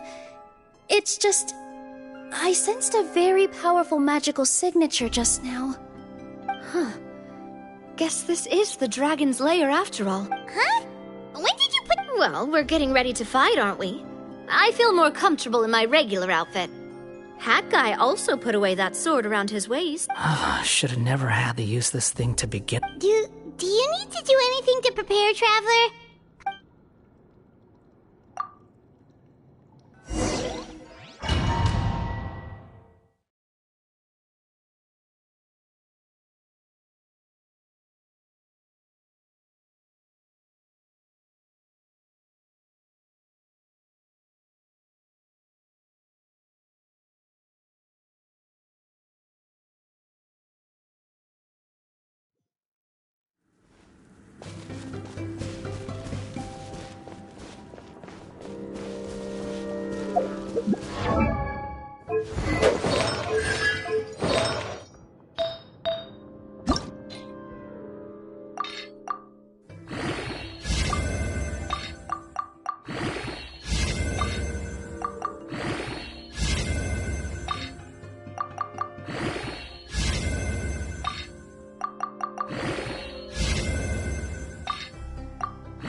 Oh, looks like we're not the first ones to make it in here. Wait, hold on! Let's fight the dragon together! They're already done! Let's try to catch up!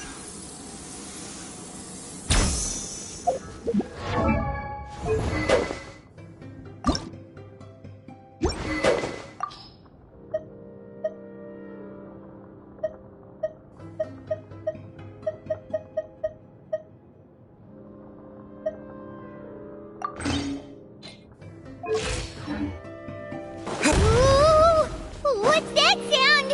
Is it an earthquake? Where'd they go? Reckless idiots.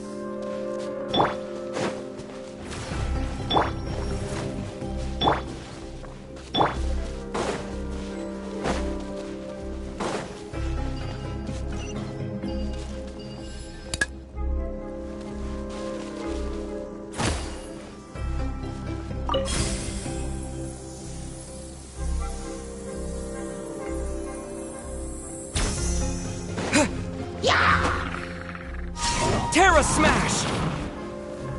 Ha! Watch out!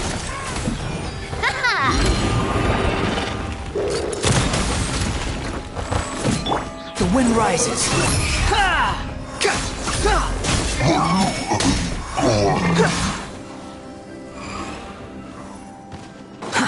Too slow. Yeah! Positions! Watch out! Hiya! Ha!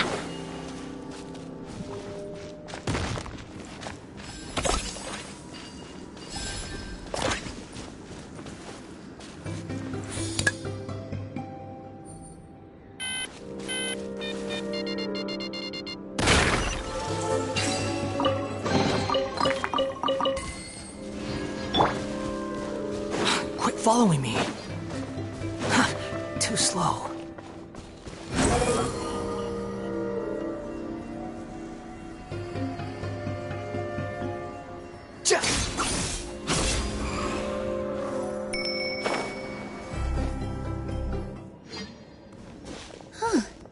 This space is completely empty. Paimon bets this is where the dragons sleep. Watch out in front! It's coming!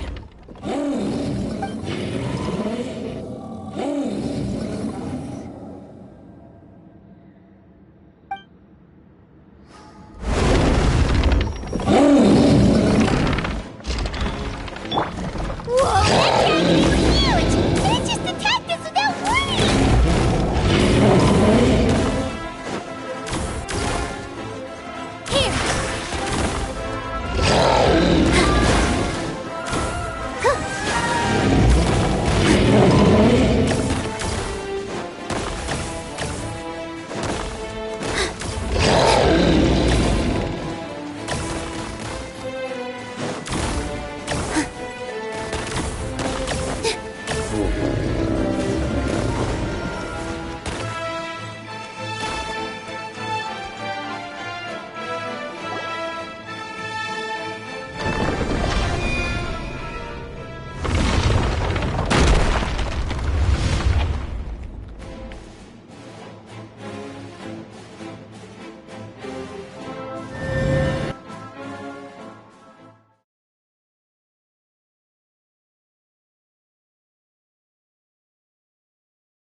Look, he's here. Ah, another new soul has joined this world. But are you sure his fate will be as you described? Of course. My predictions are never wrong. I just don't like that kind of story. Then you need only do as you said. and let him find his own story within your fairy tale. You're right. Then listen closely, my child. Your name is...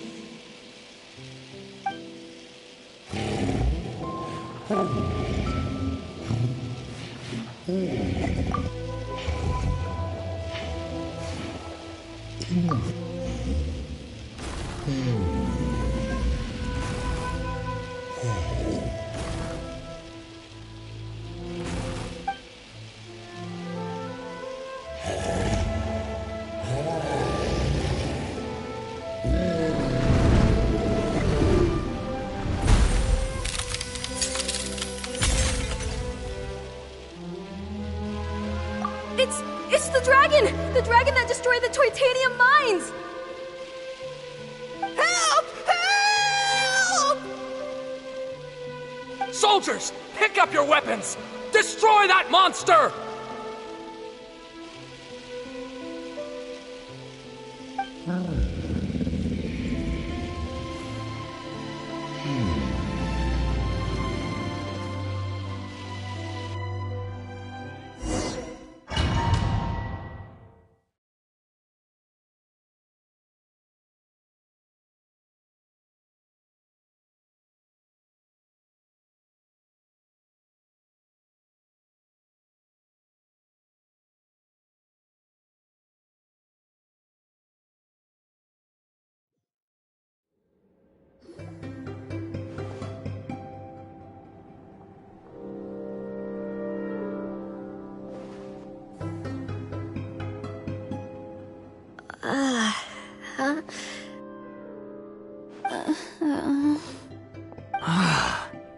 How many times am I going to have to save you? Thank you, Hat Guy. Paimon still feels dizzy. Hey, did any of you also see something strange? The dragon's memories. Sounds like we all saw the same thing just now. Well, we definitely saw a different... This world might be a lot more complicated than we thought. The next time we encounter the dragon, how about we try That sounds like a good plan. But maybe we should figure out where we ended up first. Huh. If the world above is a fairy tale realm, then maybe we've fallen into the next page of the book. Just keep walking and don't fall behind. Hey, wait for us!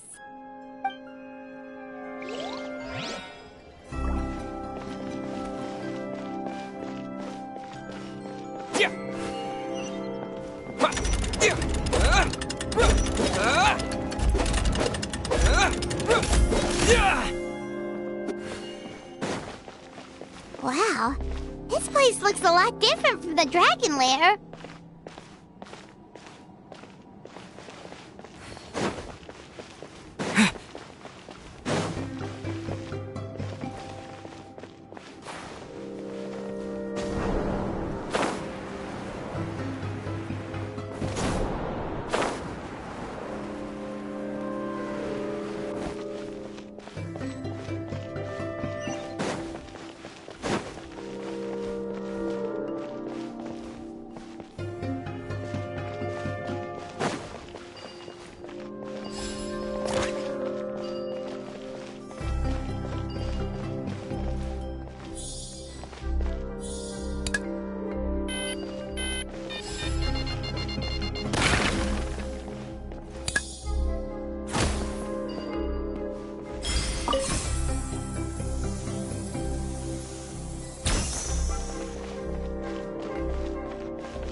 With all my strength! Behold!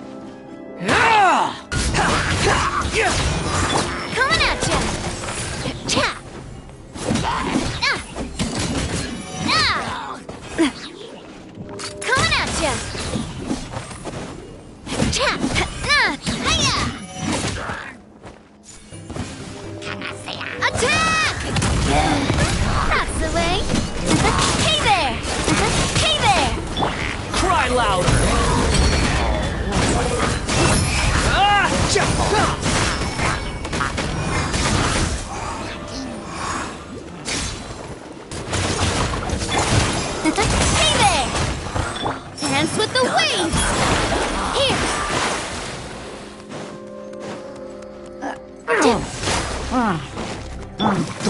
surprises.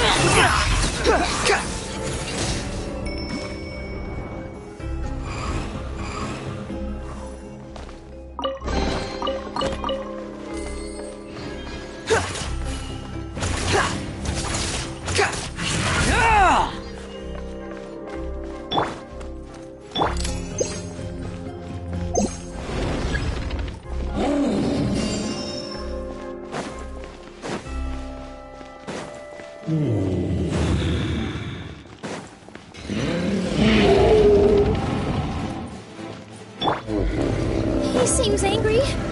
We just want to talk to you.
By that evil dragon!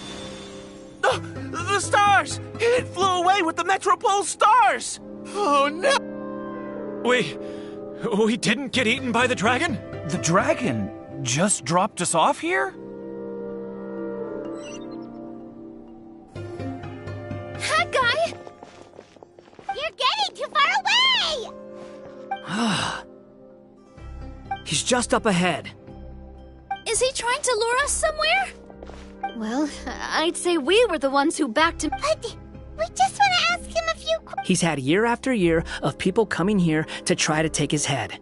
If you ask me, his reaction is perfectly normal. Maybe there's still something we can do to calm him down? I wouldn't count on it. Maybe his earlier attacks were just a warning. But now, he's actually getting serious. Prepare for a final battle. Sometimes, it takes a little force for someone to finally wake up.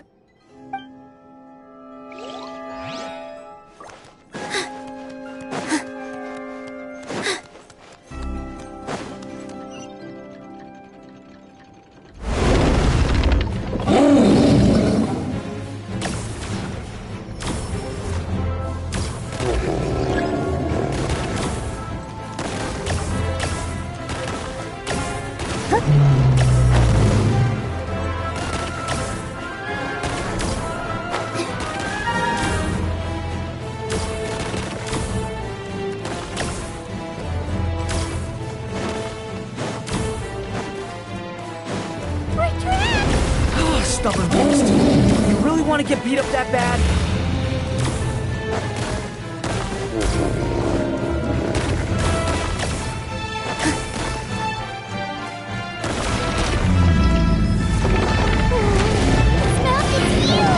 Are we really gonna have to throw a bomb in its mouth?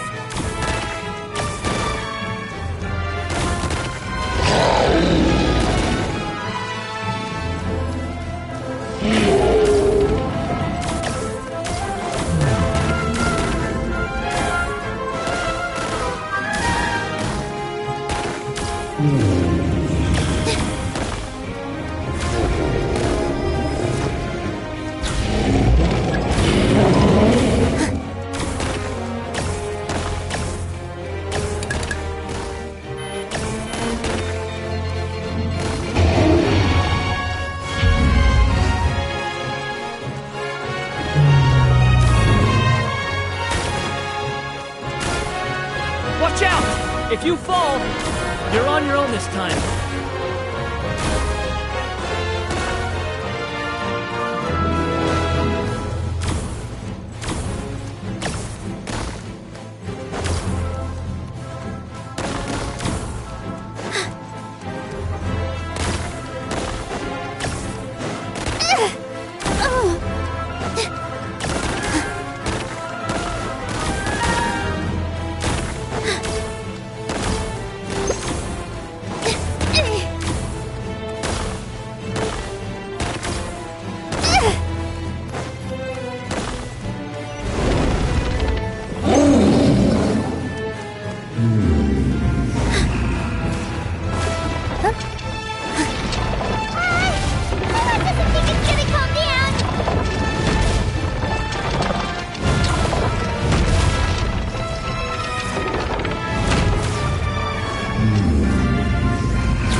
Wait!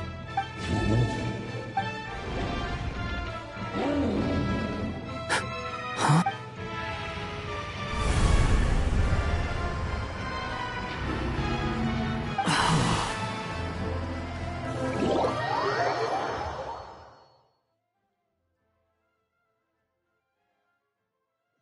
Are we?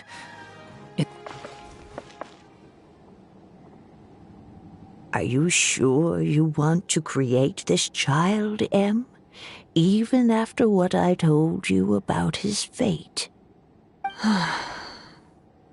He will be abandoned by... I know, Bee. You've told me already.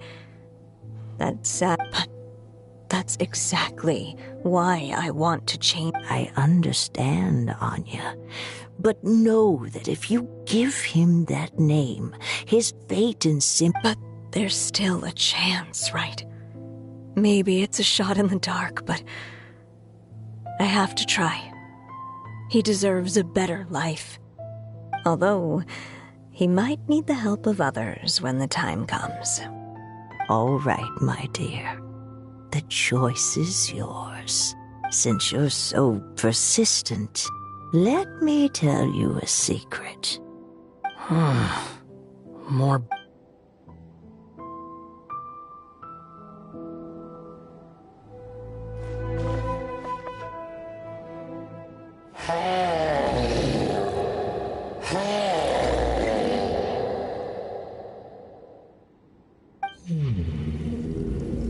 I'm sorry, my child.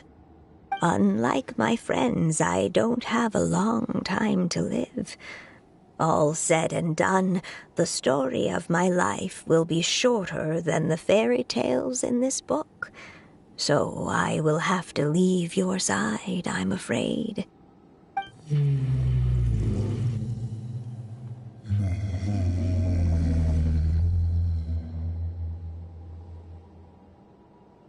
It's okay. It's okay. Once I'm gone, I will become a star in Simulanka and watch over you from above. If you ever feel lonely, just look up towards the sky. Go forth and witness. You'll meet good friends one day. As for this world... So in the end, you...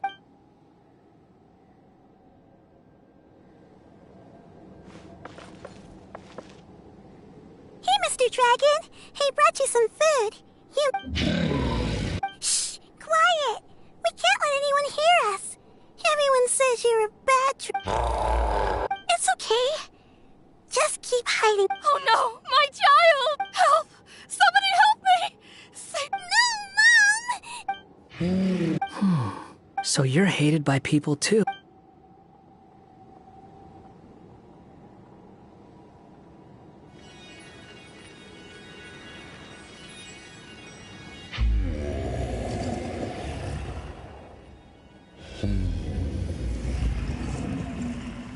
So that's it. That's really your wish? To never have been born at all? That's not a fate you should wish for.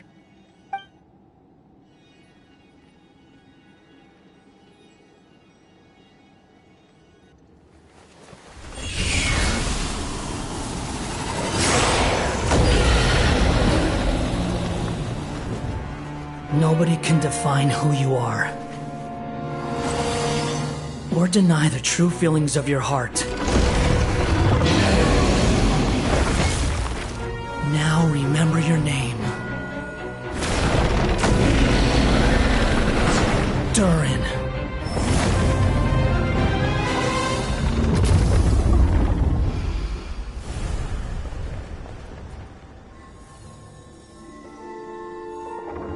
It's all right now.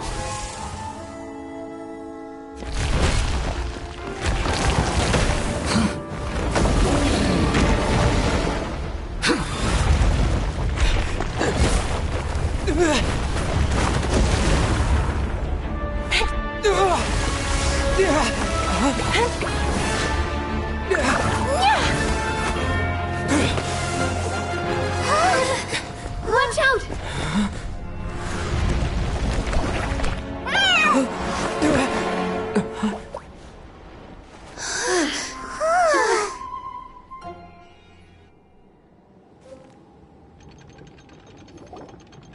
That was a close call. Are you guys all right? Back in Constellation Metropole, I heard people saying you'd gone to fight the dragon, so I followed you here. Right when I managed to catch up, I saw you fall. Wait, didn't someone else fall through just now? Shouldn't we do something? Oh yeah, Hat Guy. Well, he can fly. He called the dragon something earlier. Durin. That's his name. Oh, Hat Guy, you're okay. What? He's fine. Aaron. Wait, that's the name of the dragon from Dragonspine, right? The one that became a part of the mountain after being slain by Dvalin? Right. It was created by Rhyme. Created, you say? So, what exactly happened down there? You've been acting weird.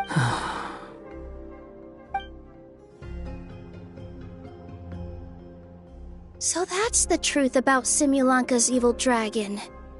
What we saw in the mist weren't hallucinations, but the...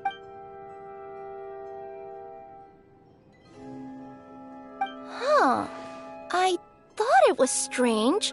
The people around the Broken Sea are clearly stranded, but I never heard any stories about the dragon attacking the village.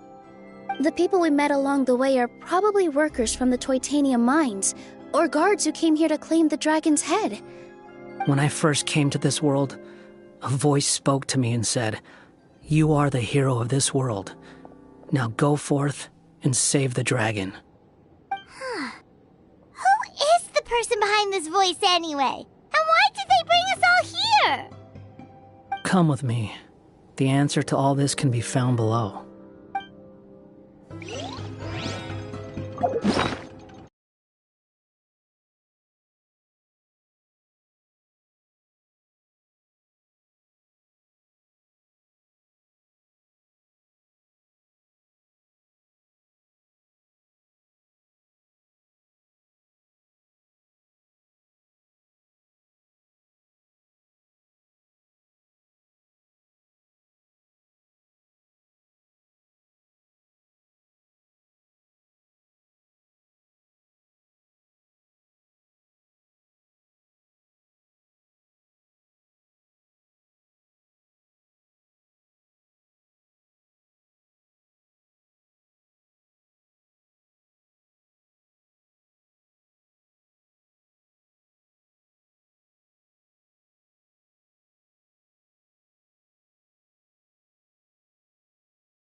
Is this a study?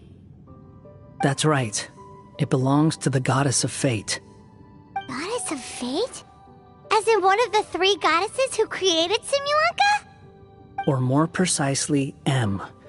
One of the mages of the Hexenzirkel. Hexenzirkel? As in... Sorry, Paimon shouldn't just regurgitate everything you say. It's just... It's a lot to take in. She created the story of Durin. Well, the Simulanka version at least. These records should cover most of what you want to know, including the identities of the other 2 goddesses. Read them for yourselves.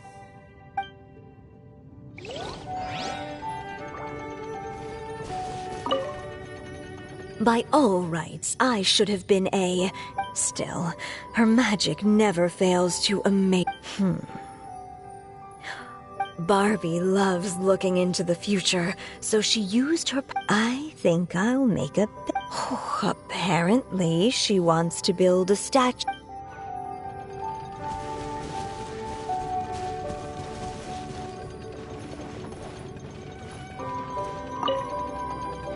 My dear sisters, I fear the time we spent together. A says that even after I'm gone, if you ever want to chat.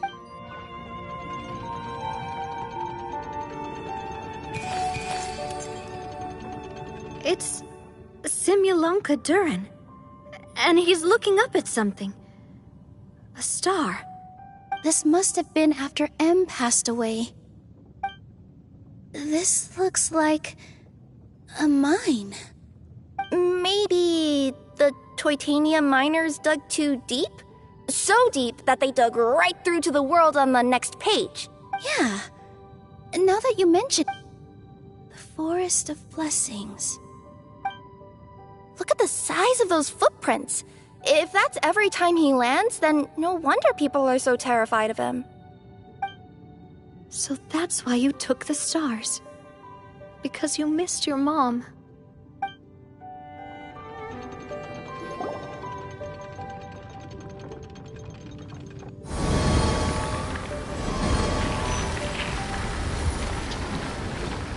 Huh. That statue looks different from the one in the Metropole. It's a different goddess. This one is the Goddess of Fate.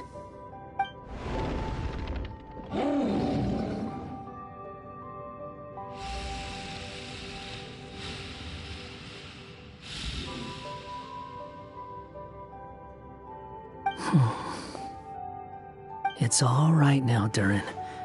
Nobody here wants to hurt you. Don't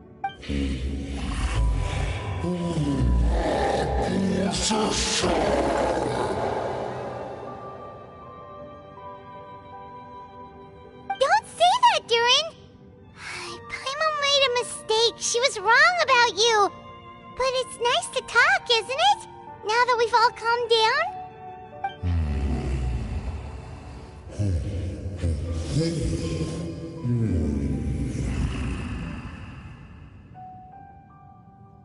So that's why you made that wish? So stupid. Hey!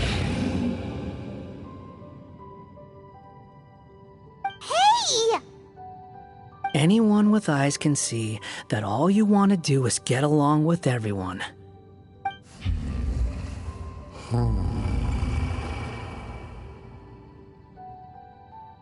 You just want to make friends, people to play with, to talk to, people who accept you, or at least accept your apology.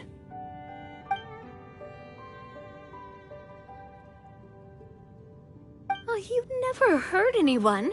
Heck, the idea never even crossed your mind. Sure, you scared a bunch of people half to death, but That's only because they had no idea what kind of dragon you really are. Yeah. If you had a heart-to-heart with them, I'm sure they'd come to understand you and see your point of view.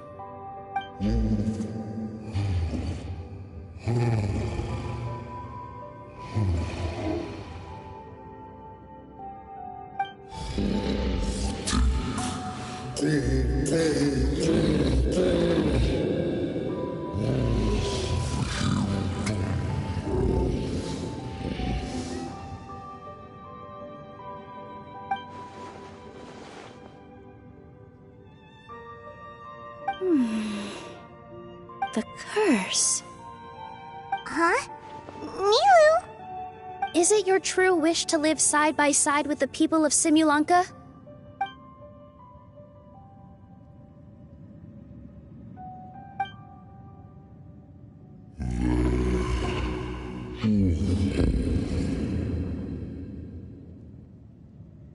Then close your eyes and make a wish to the Goddess of Fate.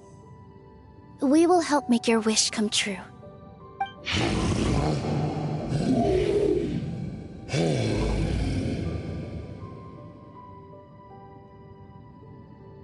Just trust me.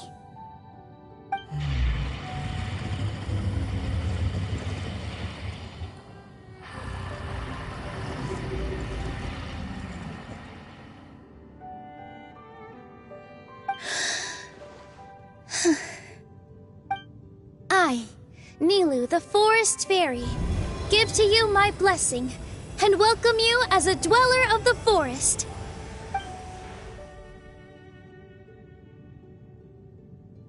May everyone accept you as one of our own, and may the Forest of Blessings be a place you can call home. I, Navia, King of Constellation Metropole, give you my blessing. I grant you citizenship to my kingdom. Oh, me too! As the, Nekomata in Boots of this world, I give you my blessing too.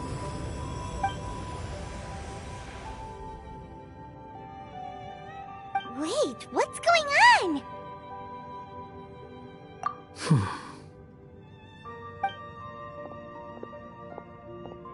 I, the hero of this world, give you my blessing.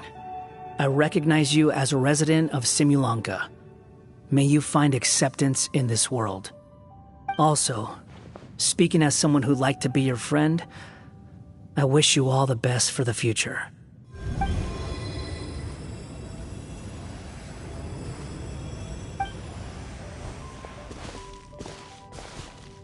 I, a traveler who has traversed many worlds, give to you my blessing.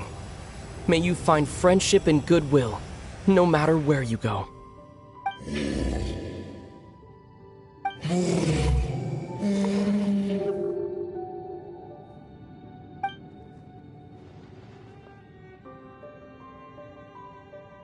As for this world, I leave it to you.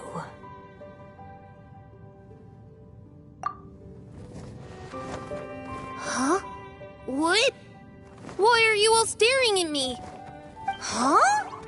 My claws. Are these my claws? And my wings? Oh, my tail! Does this mean... Wow, you look so cute. Quite a radical transformation. Not that there was anything wrong with the way you looked before, of course. It's just, you get what I mean. How do you feel? Are you happy with your new appearance? Does anyone have a flower with them? Or even just some water or paper from this world? Oh, I do actually. Here you go.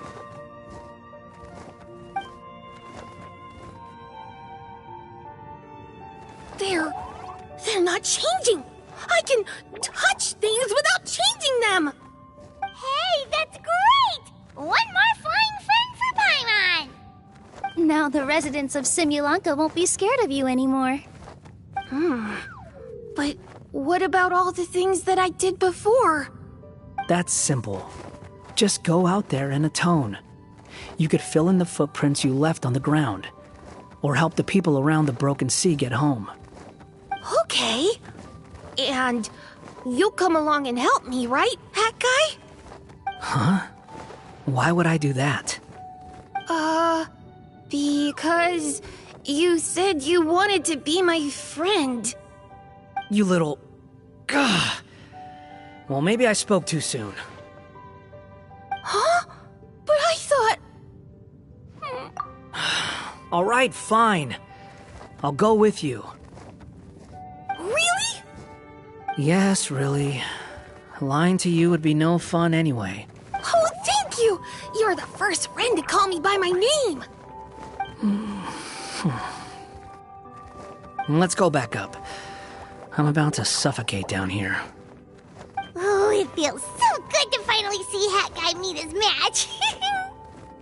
Yeah, okay. Paimon just never thought we'd see the day, that's all. All right, let's also head back up then. Don't be scared, Durin. We'll be right by your side. Thank you for your blessings, everyone! Oh, this is the happiest day I've had in a really long time!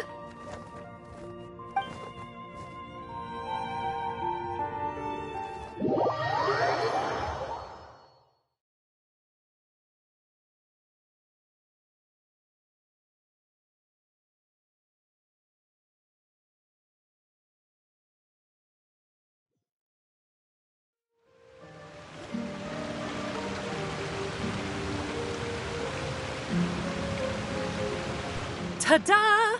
Surprise, everyone! Ah! A talking street lamp!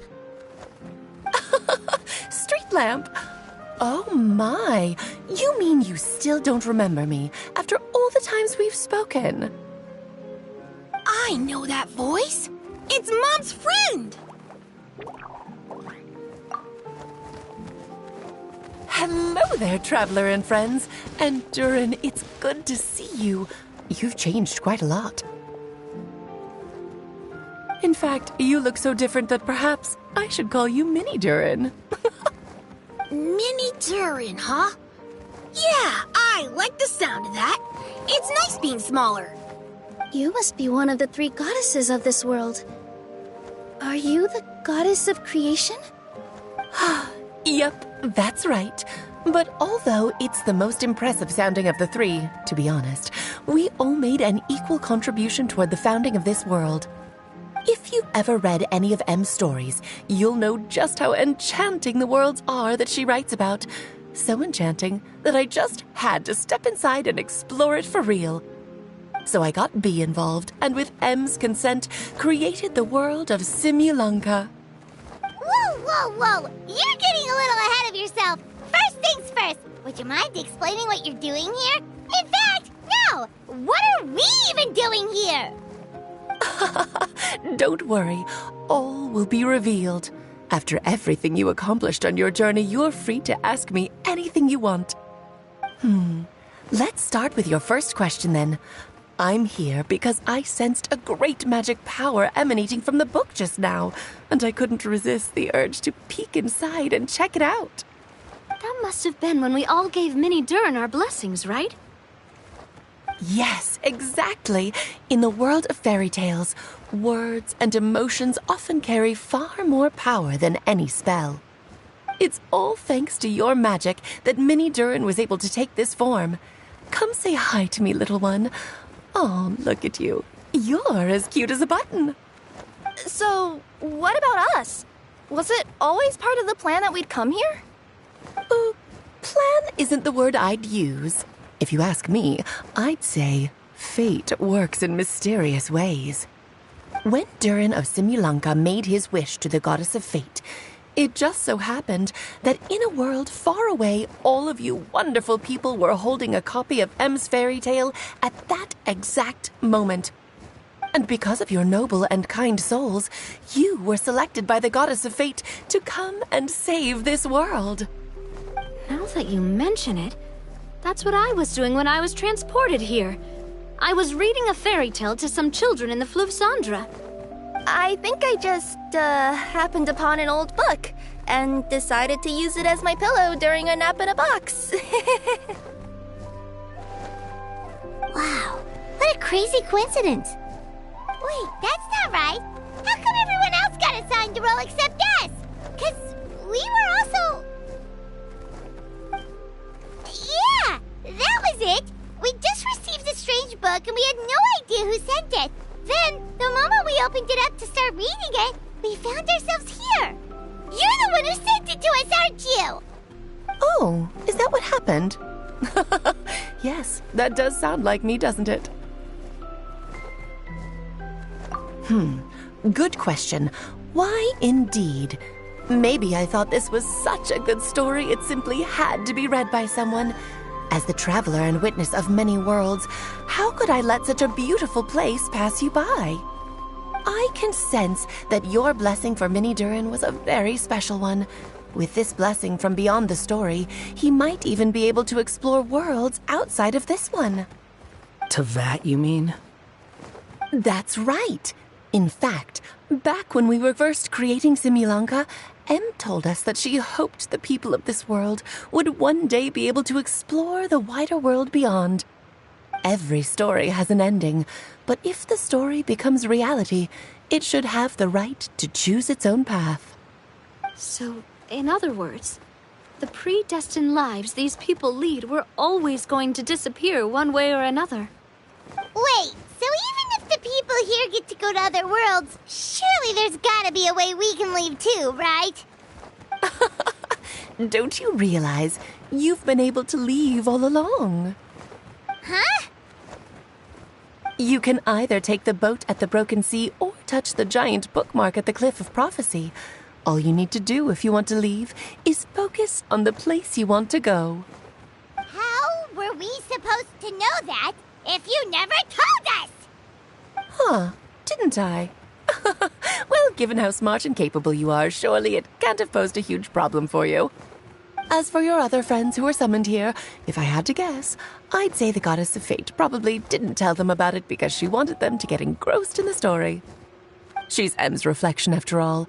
It wouldn't surprise me if she shares Em's love for cliffhangers. Anyway, I think that answers your questions, yes? What do you all plan to do next? I'm gonna go say sorry to the people of this world. After that, I want to start protecting Simulanka, just like Mom told me to. Now we know how easy it is to get back home. Paimon's suddenly not in such a hurry to leave. Same here. It's not every day that you get to come to such a magical world. I, for one, plan to explore it a little longer. I'm glad to hear it. Maybe I should invite some other friends to join you too. By the way, Mini Durin, I'm delighted to see you've made some new friends. I'm sure Em would be very proud of you. Now, before I depart, please let me give you a blessing as well. May your future be as rich and colorful as the stories Em used to tell. She's gone. Guess this is where the hero's journey comes to an end, huh? Ah, but it's also where a new journey begins. The adventures of Mini Durin and friends. Huh? An adventure for me? You bet. For starters, I'd love to introduce you to my other friends in the forest. Even though there have been some misunderstandings in the past, I'm sure they'll... Huh? Stop looking at me. I already said I'll come with you. Whoa! Look over there! Wow. The stars are beautiful. Huh. I'll bet that's a gift to Mini Durin from the 3 goddesses of this world. Oh. Thank you, Mom.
Not bad.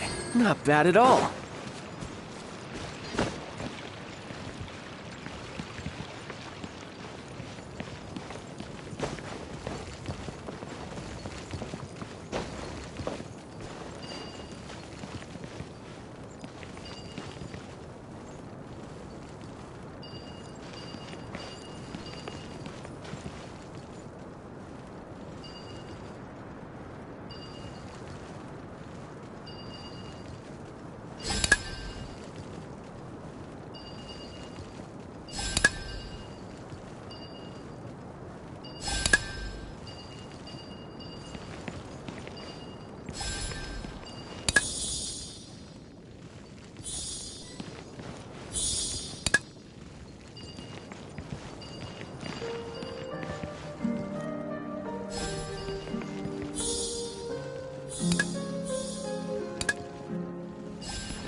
Now I just need to get my hands on the rest.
Now I just need to get my hands on the rest.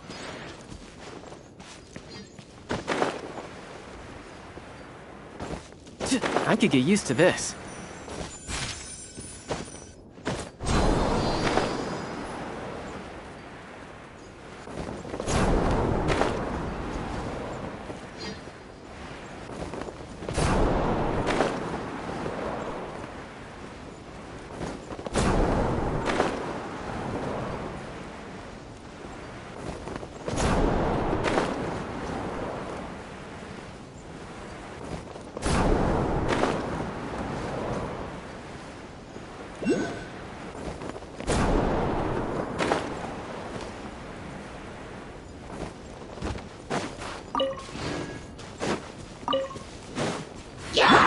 Reveal! Incinerate!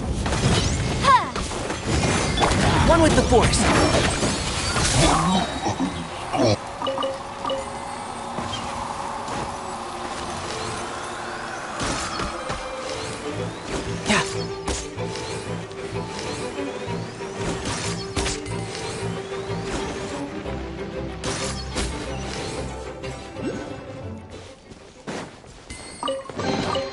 Now I just need to get my hands on the rest.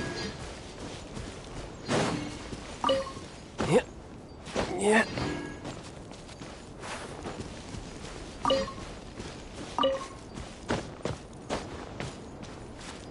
Yep.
All right, now we're talking.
Not bad. Not bad at all.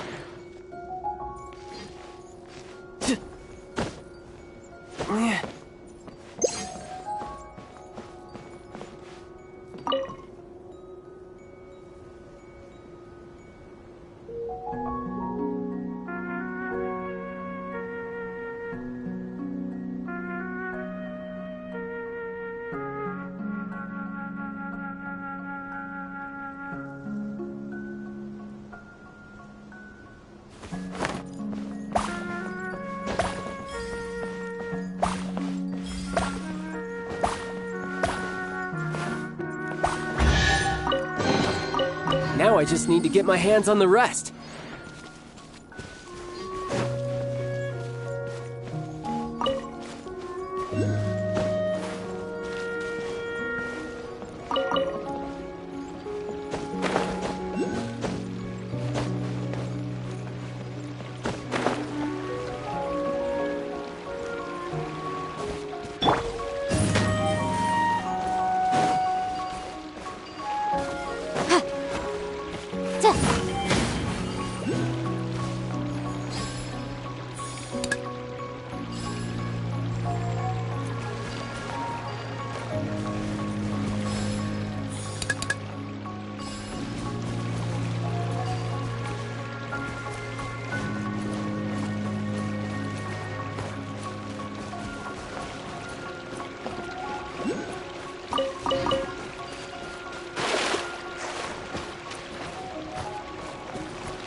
definitely write this off as incidental gains.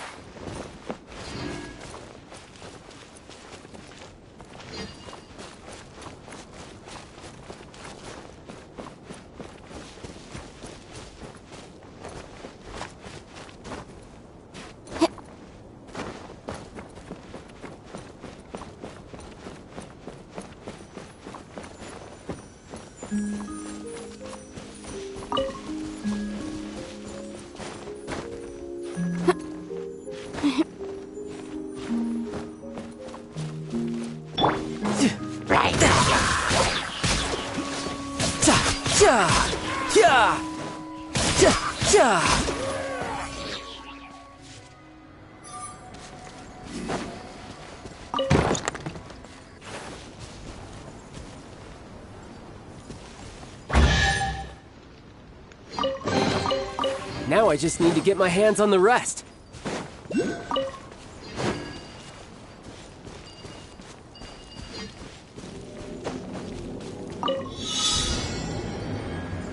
No time to lose.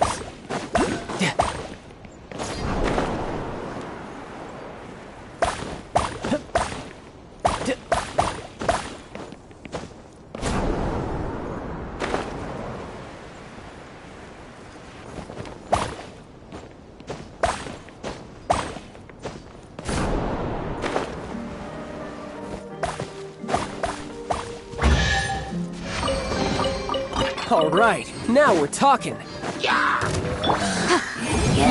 of the flame! Shadow Raven! Let night! Let's nip that in the bud.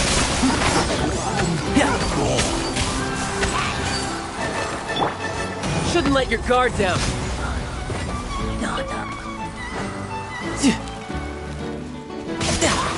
Bring it on. Not bad. Not bad at all.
Yep.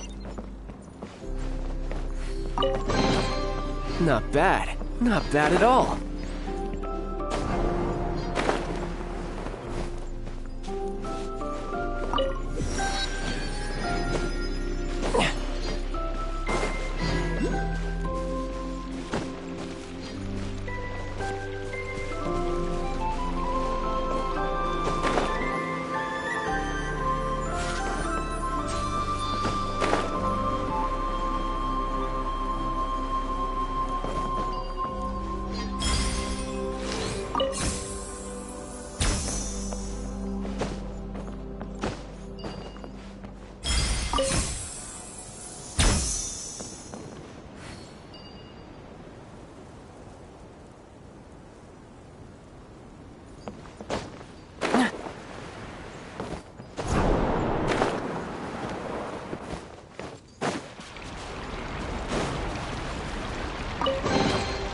All right, now we're talking.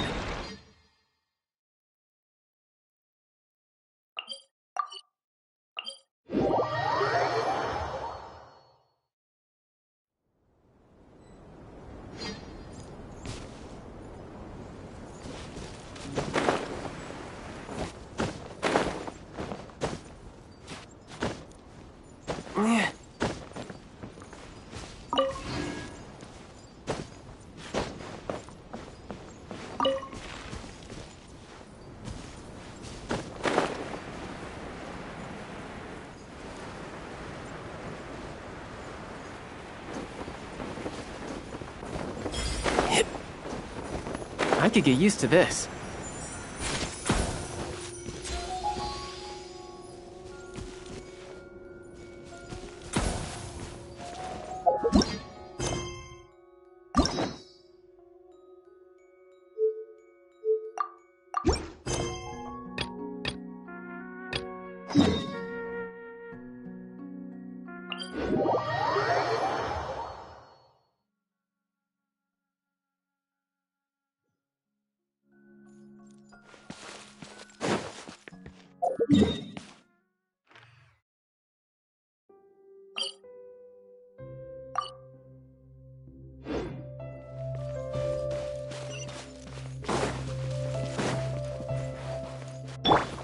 Motion to compel!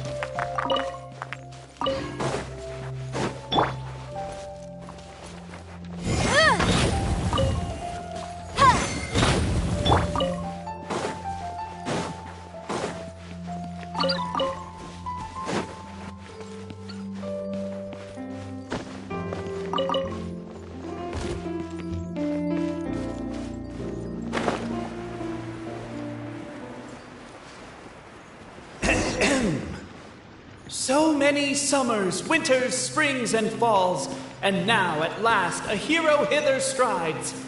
This realm knows not what lies beyond its walls. Its secrets.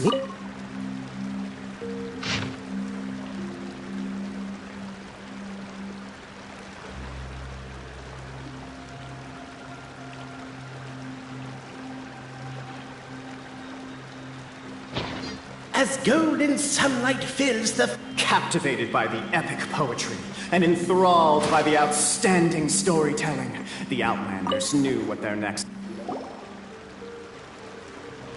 Stop the poem. We have a situation. Something's up with this person. Traveler? Are you alright?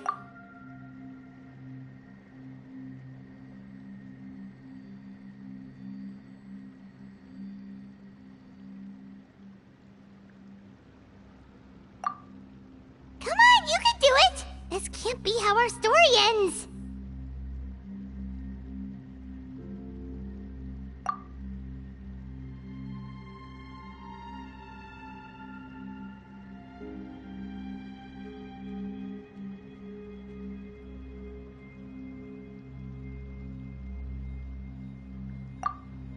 Can I give you a hand, or a tail, even?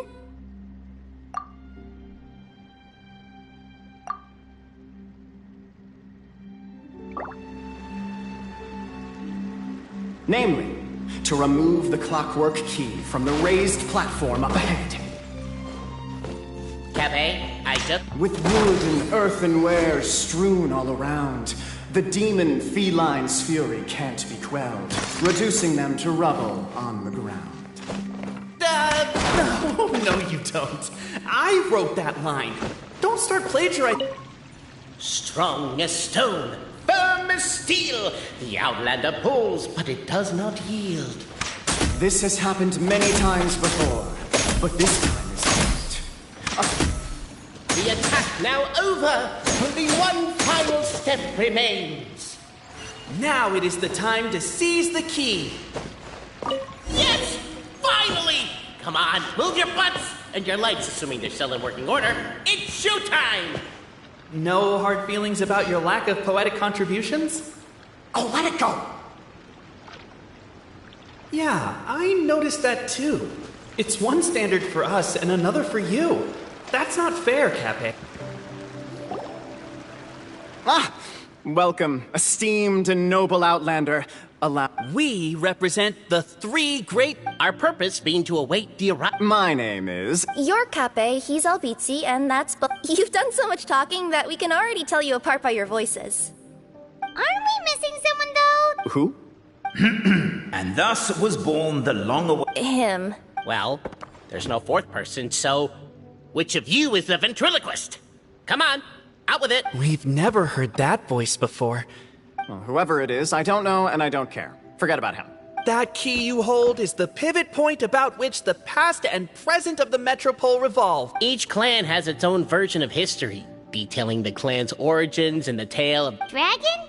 You mean the... Oh, no, not that one. He means a dragon that would be really, really old if it was still with us today, but it was defeated. Was that supposed to be a... Not just explore it, but argue incessantly about it. Honestly, I don't care that much. Cape's the one who's always bothering us. What we need to figure out is who resolved the dragon crisis. We have to know that before we can decide which is the supreme... The moment you removed the key from where it was lodged, you became the honorary noble traveler Marquis. We ask you to help us. You and your... Puss in Boots? Are you serious?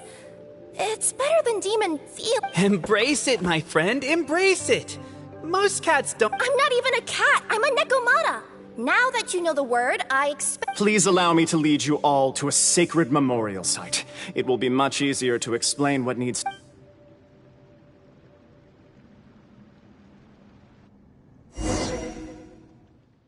This place is sacred to my clan.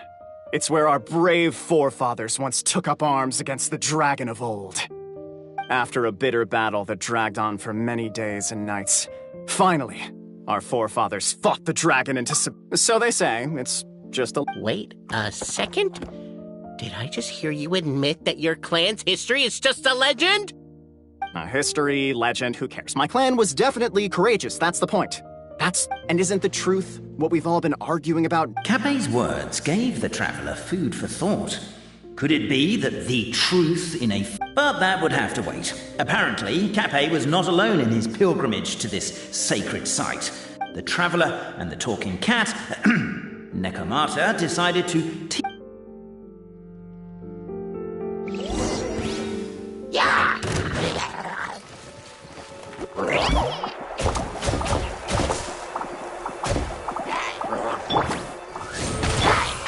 Can't see?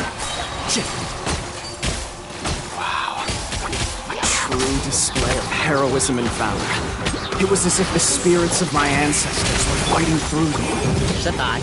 Could be wrong, but maybe the Traveler Marquis is a lot more powerful than your aunt. Your martial prowess and show of... Now, let's get down to business. As we all know, time is but an illusion. And that clockwork key you have in your hand can turn... Well, actually, my view is that the illusion of time is more of a problem of consciousness. Gears power the body, but the mind cannot understand the dimension of time. I'm getting flashbacks to when I was delivering packages to the Sumeru Academy. A teacher once asked Albizzi what his grade... The teacher then turned to Cape and posed the same question. He replied, Bobarano. The manuscript that tells the truth of the historical record, the blueprint to all of creation, the work of the great mage themselves. Paimon didn't follow all that, but basically, you're just saying that we need to put the key in and turn it all the way back? Exactly. So in a few moments, when the great clockwork key turns the local time here back to the very beginning, we will restore the magic arrays back to their original configurations. Hold on, isn't stealing part of the blueprint of creation a little dangerous? Also, how are we supposed to know the original configurations of the magic arrays? Well, the general shapes of the configurations have been passed down over the ages. They now form the family crests of each of our clans. So you'll...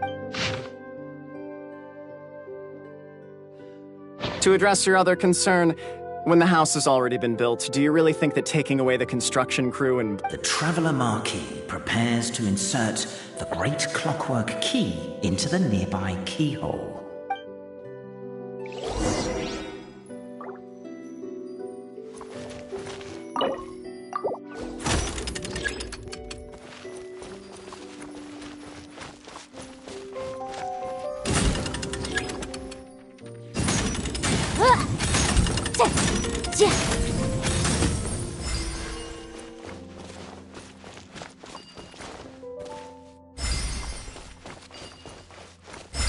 I guess we should start here?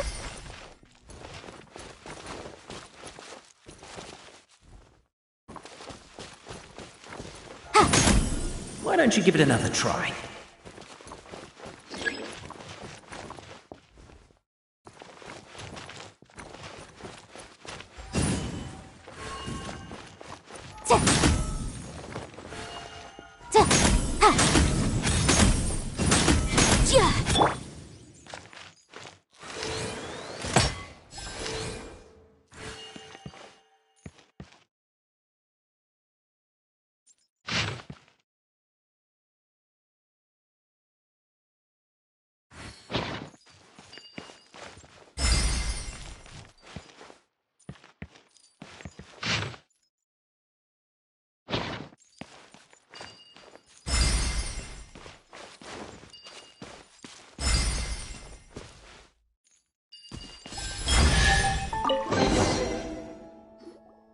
Behold, the sacred writings that record the...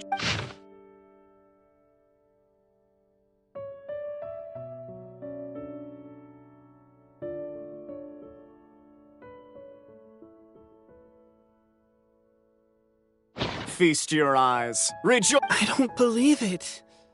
So... Don't lose heart, Albizzi. It does not follow from his is true that ours are false. That might be the most bogus logic I've ever heard. But keep up the mental gymnastics, Boberano. I've been waiting for that look of jealousy. And yet, it seemed that this the party decided to visit the Isn't a narrator supposed to remain detached and objective? It feels like you're forcing a narrative. Oh, whatever. I'm in a good mood. Let's do it. The instructions say to repeat the process 3 times, and besides, Let's do my clan next. I'll lead the way. We'll need the key again, right? Let me see if I can pull it out.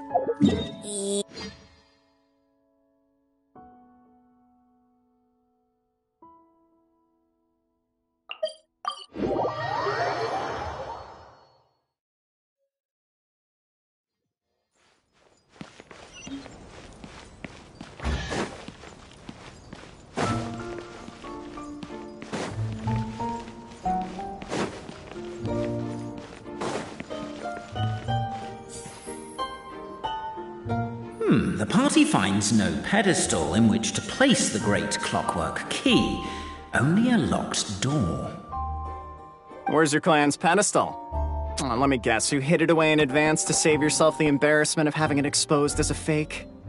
You done? Okay. Now, since my clan's main claim to fame is... Misinformation, half-truths, and fabrication. Ah, shut up, Cape. Shut up, Cape. I swear, if I wind up dead one day, the murderer was Boberano. Let those be my last words. My clan's claim to fame is that we outwitted the Dragon of Old and stole its treasure. Ergo, all articles of value that we own, including the pedestal for the clockwork key, lie behind that door. So, next step is open the door? Almost. There's one step before that. The door is protected by a smart interrogation system. We have to answer its questions, and if we get them wrong, we will alert law enforcement. Jeez. Well, do you at least know the answers? The correction fluid of time has dyed white the pages of the Book of Wisdom. No, I don't know the answers. But worry not. I had a quick word with the constabulary in advance. They'll ignore the alarm if we get the questions wrong, so answer without fear.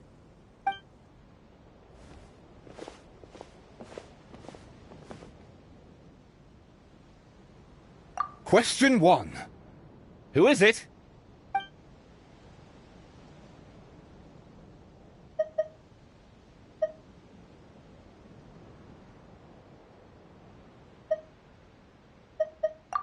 That's actually quite an amusing approach. It's probably not going to get us anywhere, but I do admire... Question 1. Ah, what an ingenious idea. Far more intelligent than Boberano's ancestor. Question 1. The great yokai, Nekomata in boots. And the trusty travel guide, Pixie! Travel guide. Trusty travel guide! Question 2. By which virtue did the ancients defeat the...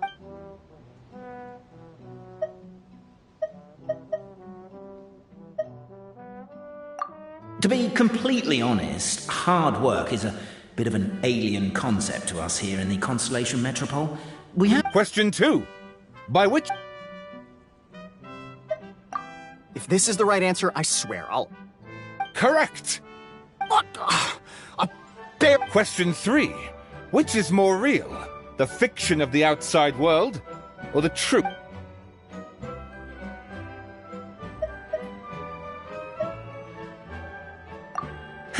Please try to avoid being unnecessarily cruel. Question 3. Come on, you'll have to do better than that, kid. I mean, Traveller Marquis. You and your friends are the only ones who know. Question 3. Here, here. Who can be sure that the outside world isn't just a dream? There is no way to know, therefore... All correct. You may have the key pedestal.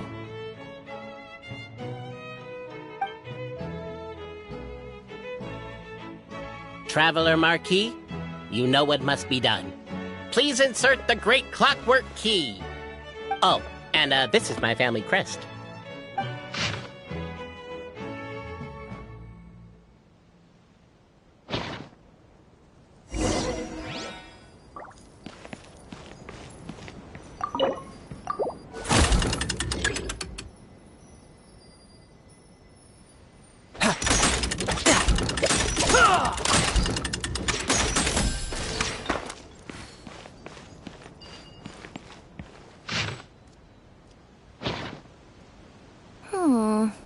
Do we really need this one?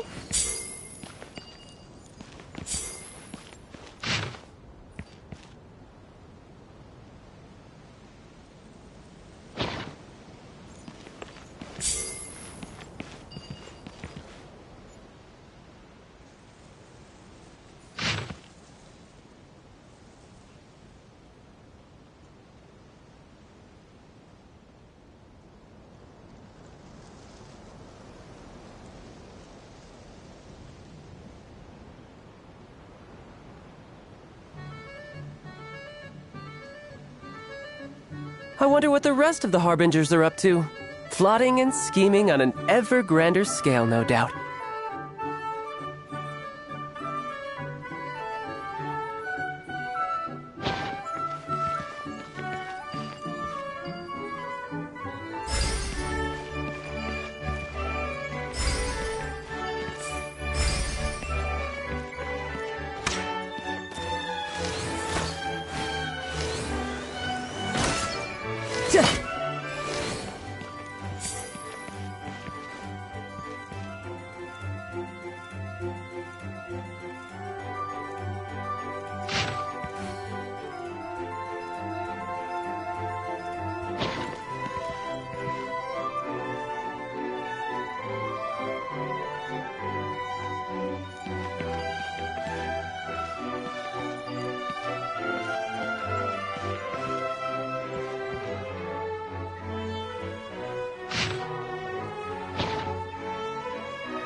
The Traveller Marquis draws a design that is practical and aesthetically pleasing in equal measure. One thing it is not, however, is correct. I think you should take another look at Boberano's family crest and have another go.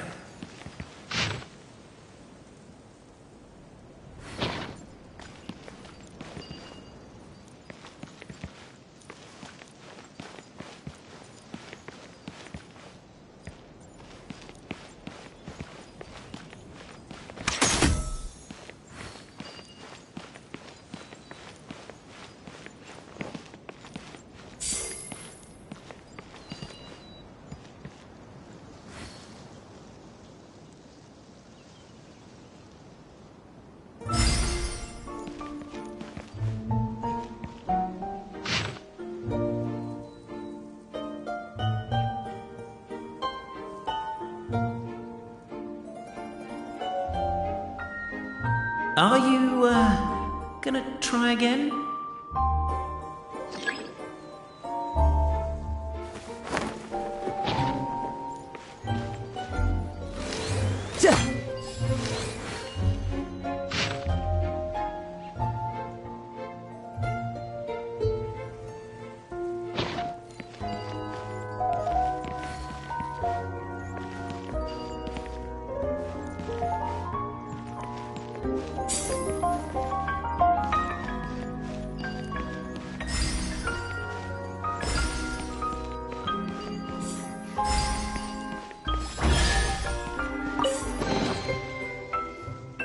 Now, let me see what elaborate fiction the Clan of Wisdom was able to conjure up. If anyone's listening, I would like to submit these as my last word.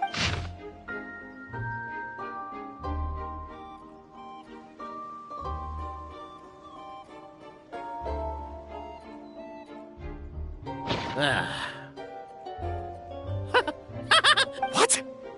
Oh, does this mean... Given that my clan's wisdom is such a... It seems likely that the... Boberano. Oh, I get what's going on. Once, when I was drinking with Gujiyai, whichever one I guessed, I was always... But then, I learned later from one of the shrine maidens, Miyuki, that all of the cups had an umeboshi under them. Just goes to show, I still got a long way to go before I become a great yokai. Oh, don't mind Fox Lady. That's just her way of teasing you. Actually, that reminds me. We can now open these 3 treasure chests. And unlike the guessing game you mentioned, this one's not a trick. Cool. Well, once you've plundered the last of Boberano's family wealth, we can go to my clan. Guess I'll take the clockwork key again then. Yoink! Now I just need to get my hands on the rest.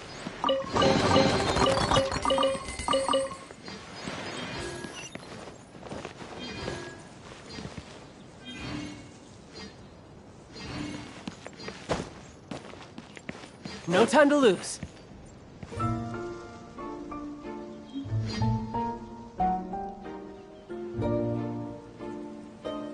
Yep.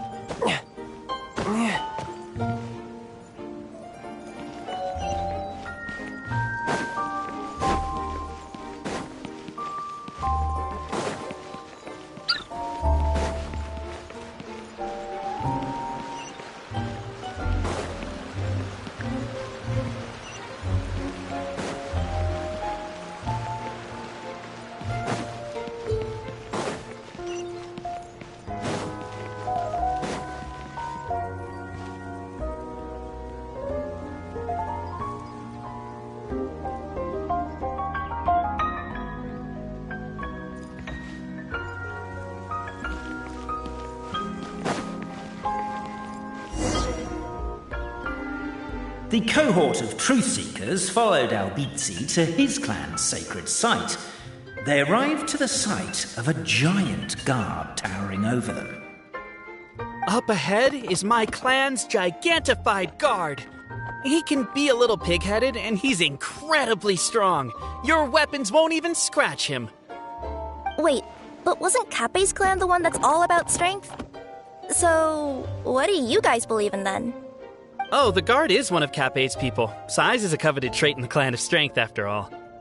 Mine is the clan of empathy, and our key contribution is... growth serum! What's empathetic about that?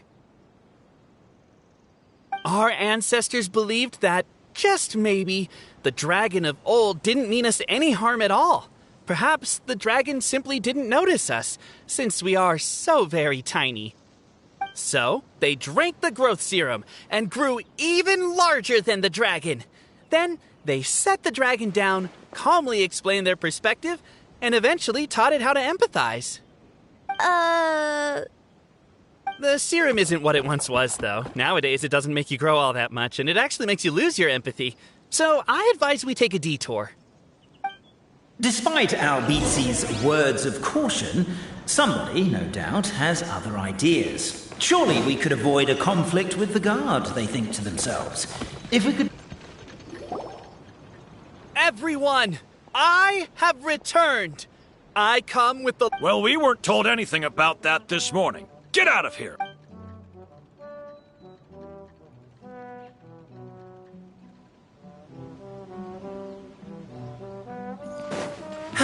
You and Albizzi only wanted to strike up a conversation with the... Everyone! I have returned! I come... Well, we weren't told...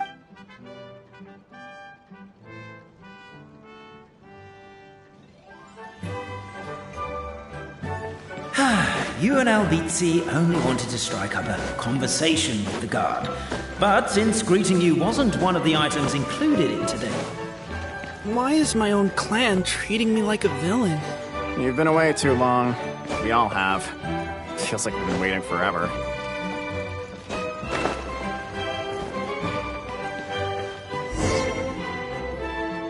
We should be getting close. Why is this place so full of junk? Are you the kind of people who never throw away the box when you buy something because you're worried you won't be able to return it without the original packet? We'll never find the Oracle Pillars in all this mess. Never mind that. We have a more pressing issue. It seems there's a slight problem with my clan's family crest. The Marquis may need to utilize their wisdom to solve the issue.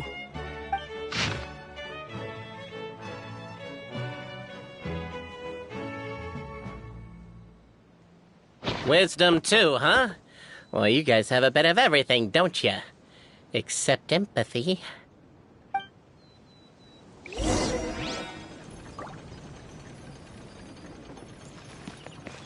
Over here! I found it! Keep the noise down! We don't want to alert the guard.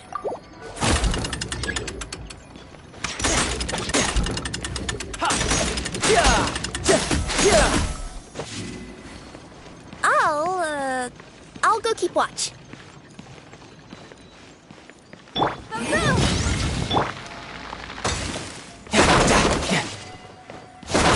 Can't you destroy the boxes a little more quietly?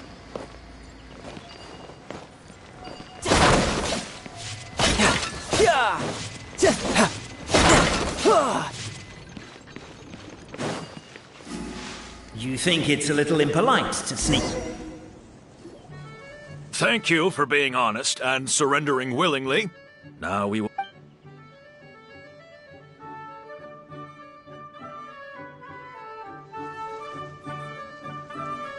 Now that all the pleasantries are out of the way, time to find a way back in.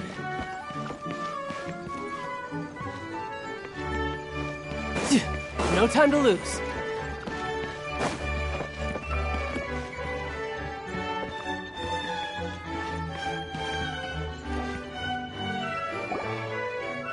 Thank you for being honest and surrender...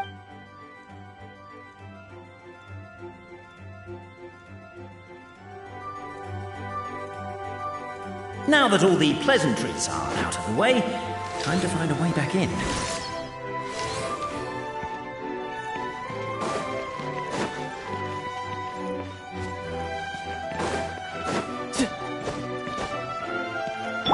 Incinerate!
This is the last one.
signature.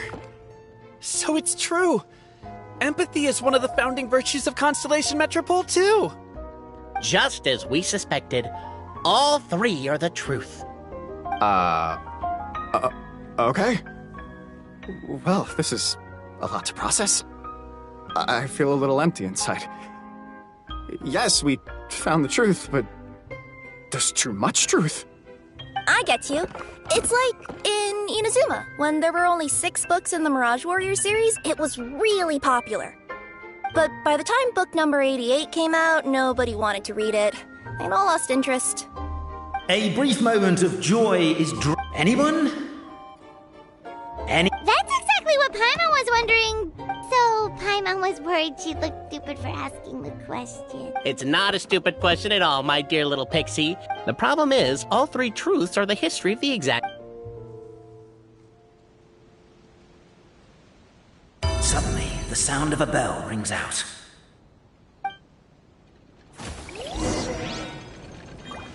The bell! It rang once! What does that mean again?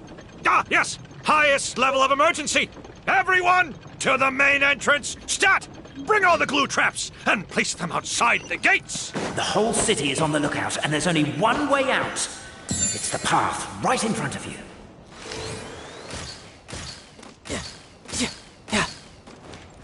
Why'd they ring the bell anyway?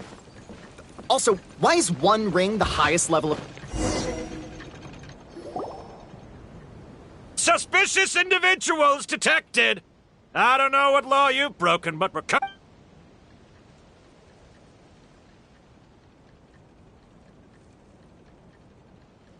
Let's try that again, shall we?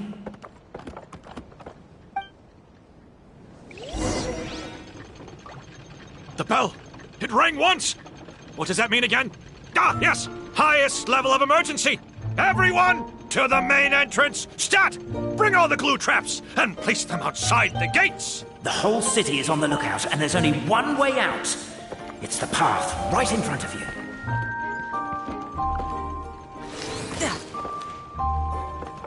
Why'd they ring the bell anyway? Also, why is 1 ring the highest level of emergency? Obviously because you have to respond fast when it's an emergency. It'd be a bit too late if they waited till the 99th ring.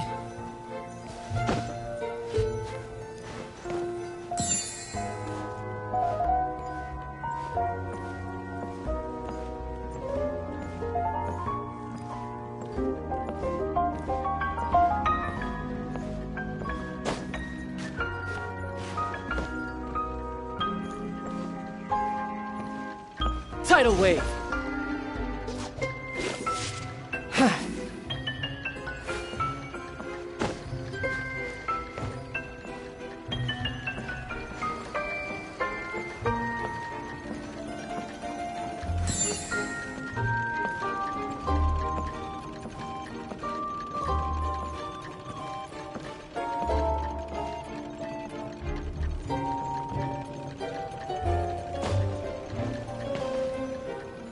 They're outside!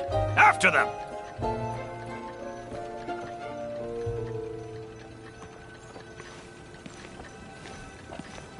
Arrest these suspicious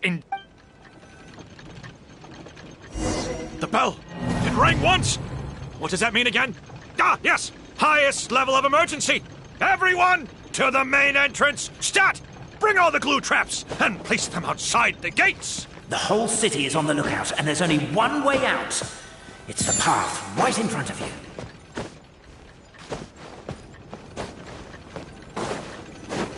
Why'd they ring the bell anyway? Also, why is 1 ring the highest... They're outside! After them!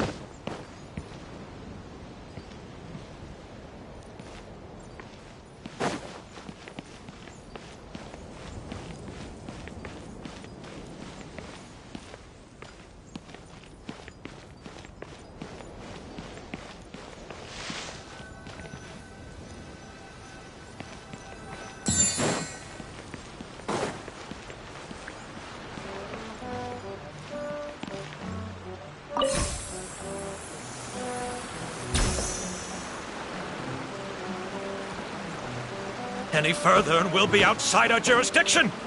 I think we've pursued them far enough to earn a salary from the Empathy Clan. Come on, let's head back. We made it out.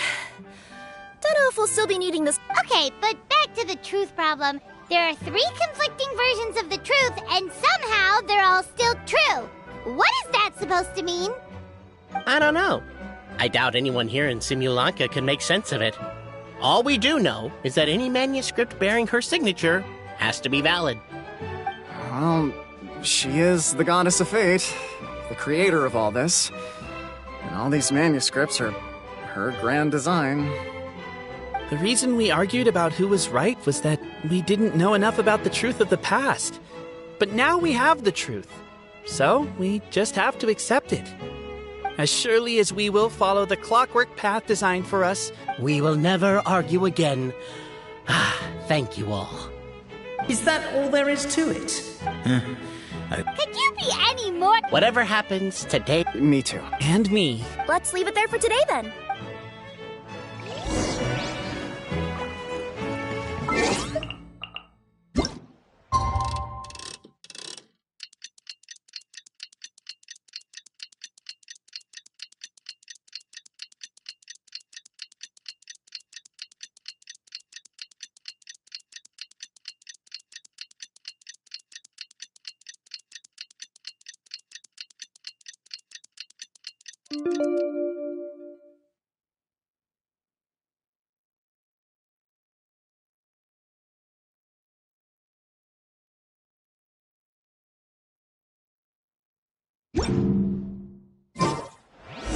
What a beautiful day, thought the traveller before he was overcome by a creeping sense of foreboding.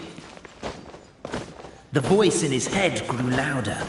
Must go to Pendulum Lane.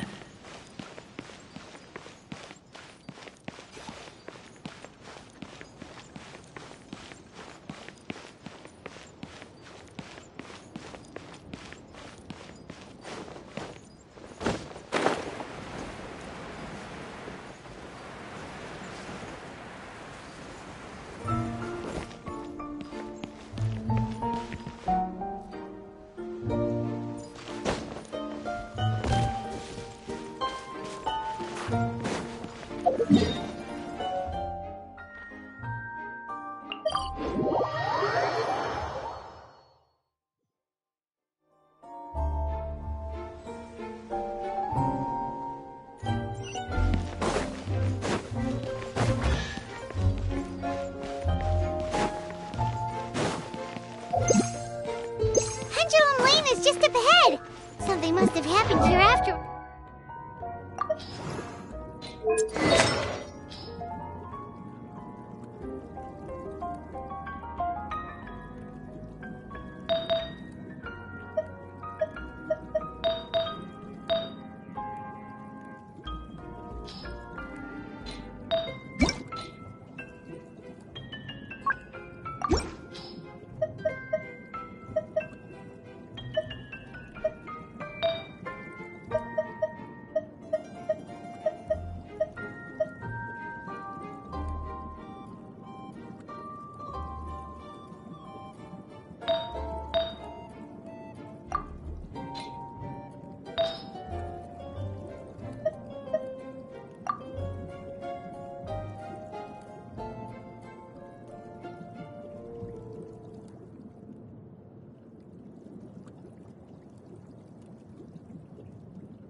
While everyone's crowded around.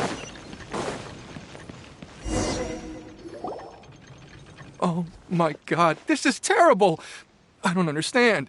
The 3 great clans of Constellation Metropole have finally made peace with each other. Who could have done this? What happened? Oh no, someone's lying on the ground. Cappy! How did this happen? Cappy, you idiot! Wake up! You need to revise your last words or everyone's gonna start suspecting me! Last words? What did he say? If I wind up dead one day, the murderer was Boberano. Ugh, you could have at least pretended to not remember it. I'm sorry, Boberano, but this is an interrogation. I have to give the detective straight answers. Don't worry, Boberano. I don't consider you a suspect, nor do I have the authority to charge anyone with a crime. So, are you the last people to have had contact with him? My sincere condolences. You were travel companions, right? It's a real tragedy. I'm afraid he'll be out cold for another hour and a half, at least. Huh? Yeah, I know. It's despicable.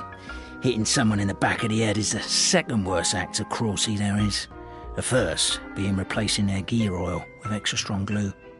So, Cappy's not dead? His gears, metal frame and shell are all still in excellent condition. It's just his energy supply that's been all messed up. Wait. But surely you can't be suggesting that just because Cappy isn't broken, there's no need to go looking for the culprit. No! There's a need! Huge need! Unfortunately, this is rapidly turning into a cold case. There's no evidence and no witnesses. Unless there's an official clockwork pedestal, the goddess of prophecy around here somewhere. Excuse me. Then suddenly the long-lost dragon of old flew across the sky. Where? I didn't see anything. Wait, why can't I move? Oh, my mistake. It was just a cloud. Or a bird. Or something. If only we could turn time backwards and replay the crime.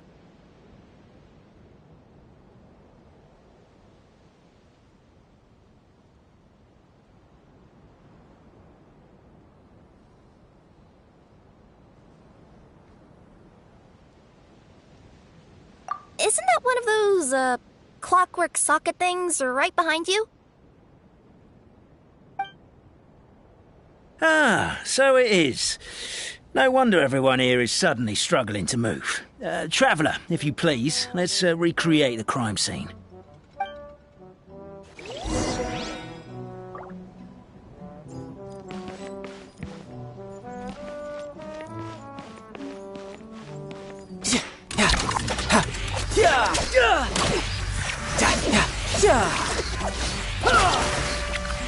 Who's next?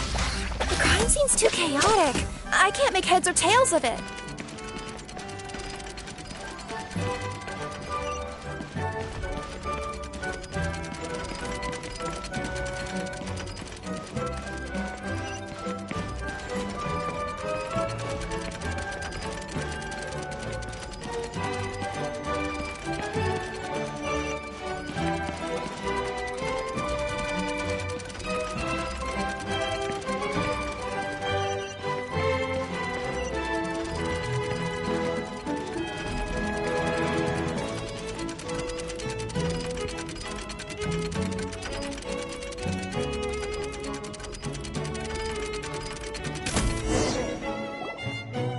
Well, that clears it up.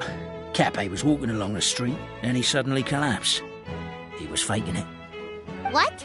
So case closed? Aren't you supposed to investigate a little more first? Well, we literally replayed the crime scene and saw it with our own eyes. There's no need for any evidence gathering or powers of deduction now. And besides, maybe the truth is inherently strange by nature. Like how Constellation Metropole has 3 histories, each of which is the truth. But didn't you say Cappy was struck in the back of the head and knocked unconscious? For all I know, he could have bashed his head against a toilet bowl before leaving the house, then walked here in a daze before finally passing out. As for why he might have done that, my guess is...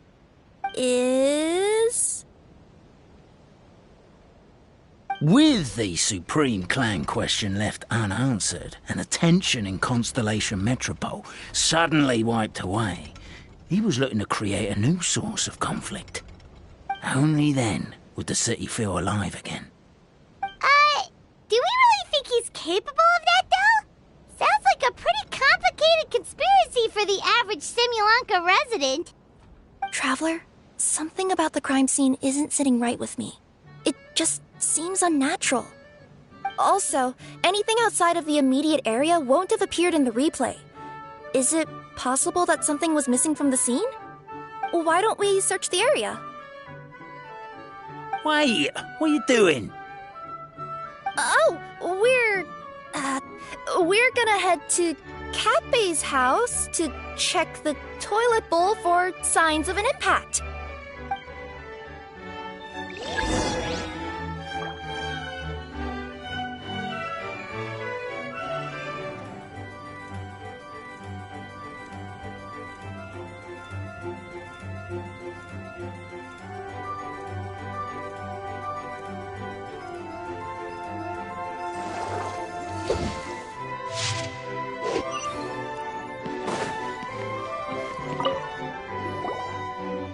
Hello there.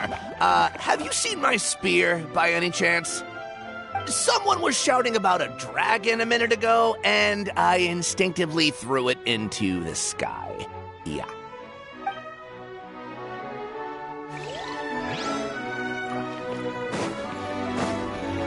There's a spear here. It looks so mysterious. Let's take it.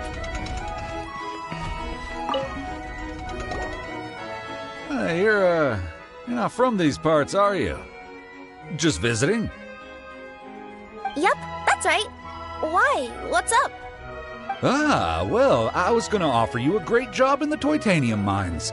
A safe and secure working environment. Doesn't sound very safe.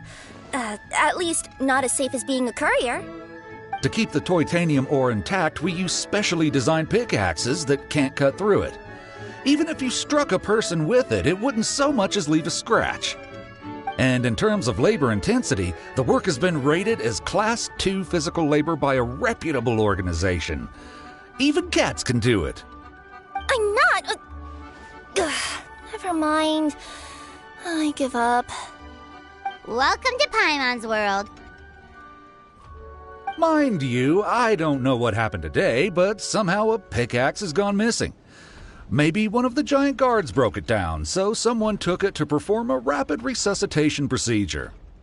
Sounds pretty brutal for a first aid technique. Still, a missing pickaxe. Huh. Is it just me, Traveler, or does it seem kinda suspicious?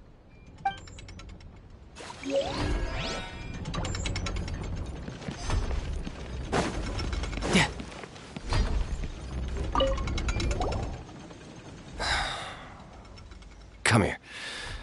Whatever it is you were looking to buy, please do come back tomorrow. It's just, I have to close early today. A bottle of growth serum has gone missing.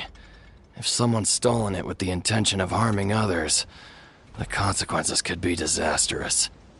There's a whole investigation into it, so I gotta close the shop while I do an inventory count.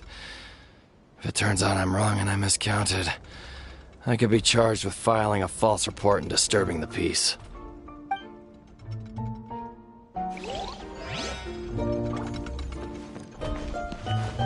There's a strange potion bottle here.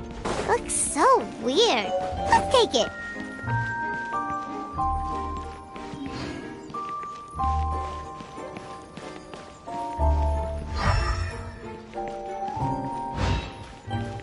A pickaxe?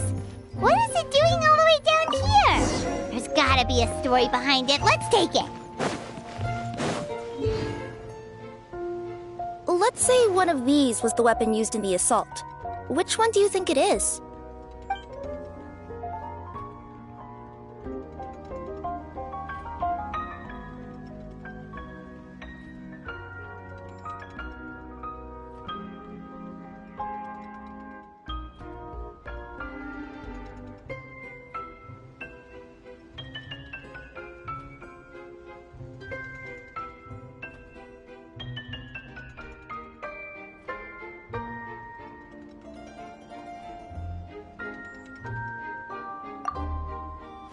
If it was the growth serum, Kappei would have been turned into a giant. Also, the bottle probably would have shattered when it hit him. We would have seen the debris on the ground. Let's say one of these was the weapon used in the assault. Which one do you think it is?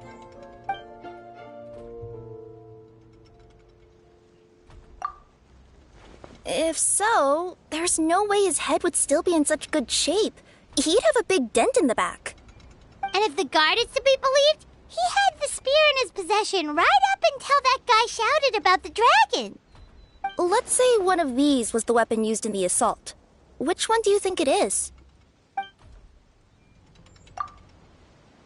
If it was the pickaxe, Kappei sure is lucky it's not still lodged in his head. Actually, you're wrong there, Paimon. The foreman at the mine was just saying, this kind of pickaxe is designed not to damage titanium, so it couldn't cause any superficial damage to residents here. But you could probably knock someone out if you hit them hard enough, and it wouldn't leave a scratch. Let's take this back to the crime scene and replay it one more time. Ah, you're back. How was the toilet at Kappei's house? Toilet? What about it? Oh, yeah, forget that.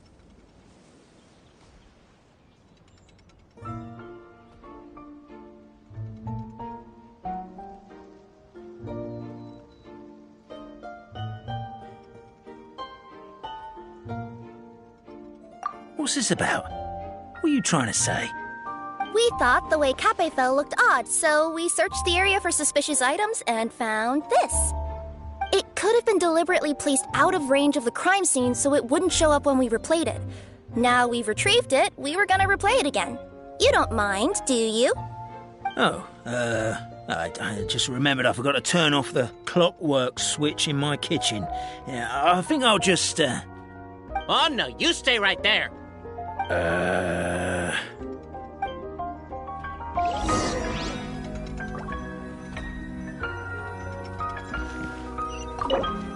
We should be good now.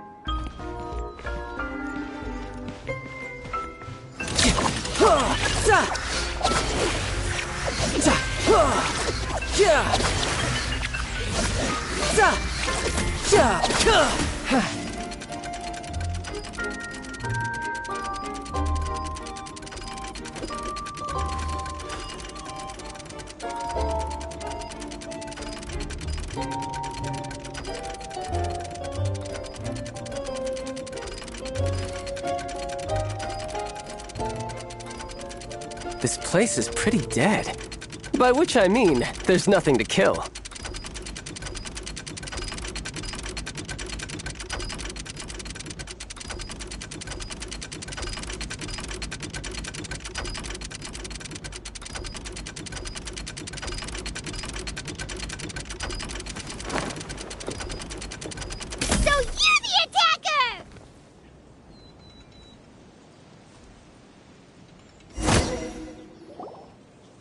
So, it was you!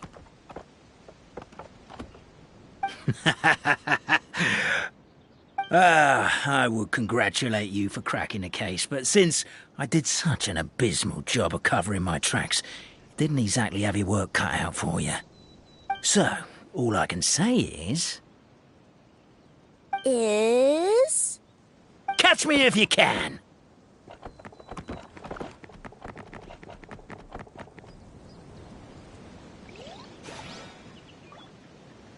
We have a runner!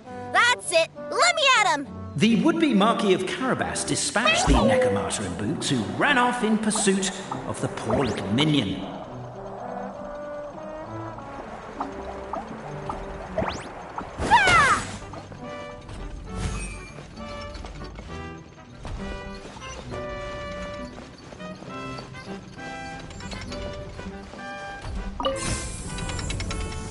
The minion's poor little lower back was protesting painfully against the intense physical activity.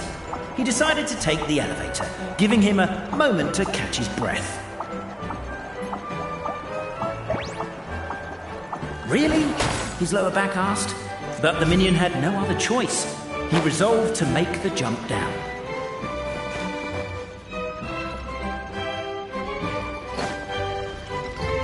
By this point, the Necromata in boots was gasping for air. The minion was huffing and puffing, even more loudly. But we'll ignore that. I'm not! Don't underestimate the gold-level courier of the Komania Express!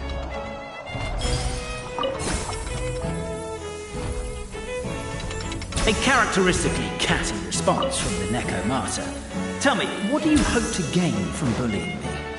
I get to let up some steam!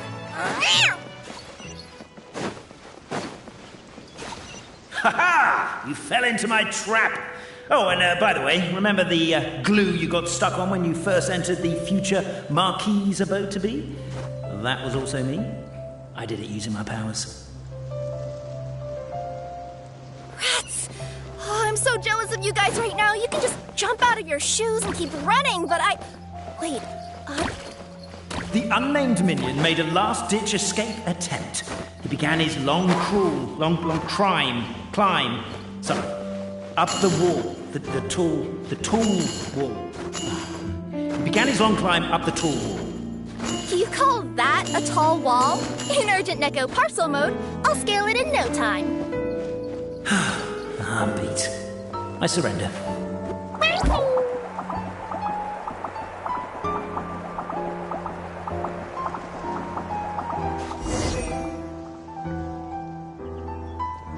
You've got nowhere left to run. All right. I confess. That was fast.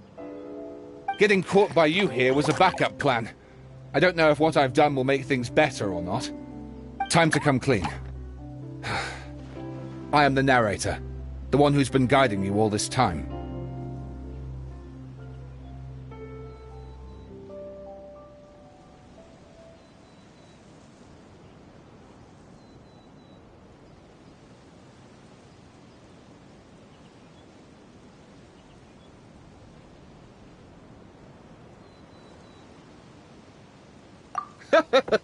Okay, I guess my voice acting skills have some room for improvement. Anyway, I only did what I did because... Why are you suddenly spilling the beans? I poured my heart and soul into all this. I was worried you wouldn't ask. The truth is, I was one of the first conscious beings ever made by the goddess of creation. And I've known for a long time that this whole world is just a fairy tale written by the goddess of fate.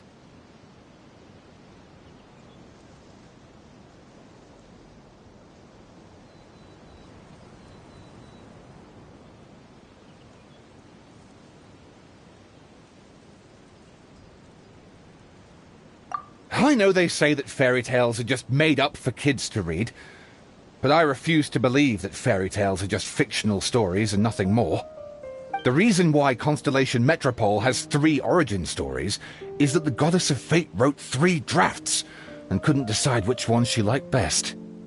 Then her cat trod all over them, and they all got crumpled together, so the 3 worlds just sort of folded into one. The Goddess of Fate was torn between them anyway, since she couldn't decide which ending was best for the dragon or the kids. So when she saw what the cat had done, she simply decided to go with all 3. Who'd have thought? But what does any of this have to do with what you did? You're not a fictional character, so you couldn't hope to understand my sorrow. Honestly, I don't think there's anyone in all of Simulanka who would understand. Every day that I experience, every interaction I have with another person, is it really all just a work of fiction?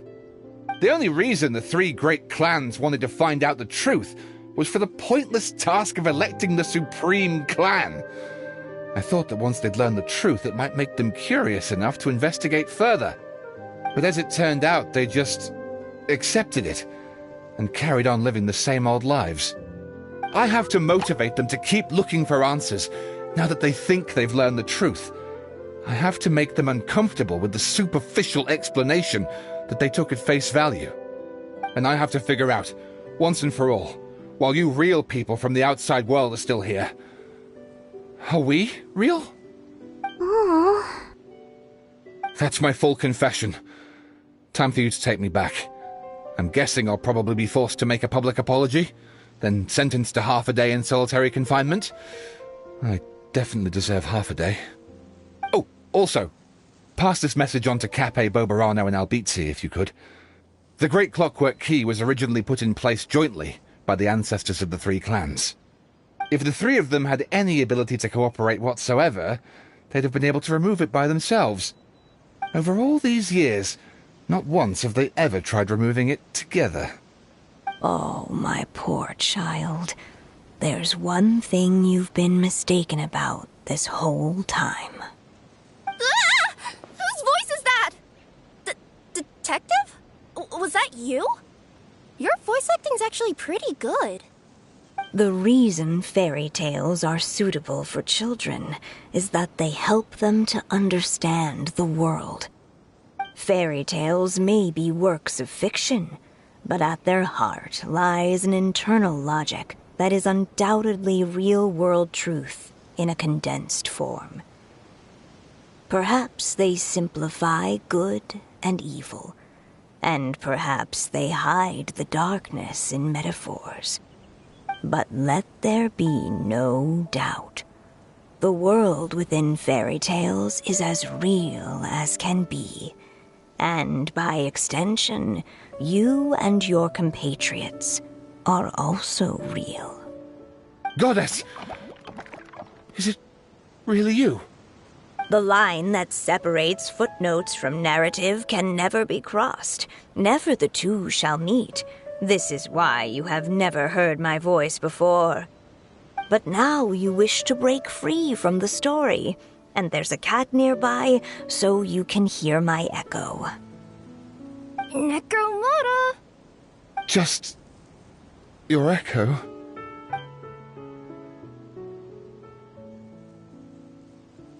Oh, poor detective. So, we are a part of the real world too.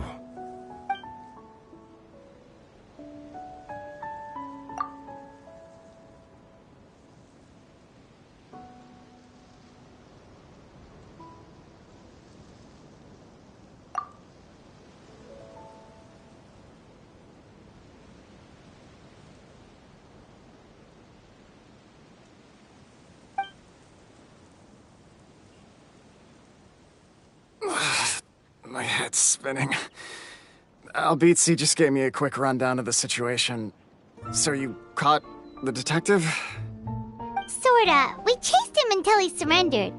Oh, and he asked us to pass on a message.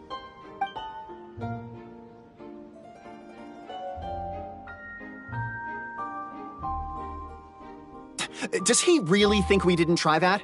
'Cause we did, after 6 months in that place. That was my bad. I thought it was a stupid idea at the time, so I didn't really exert myself. I also sort of stopped trying after 3 years.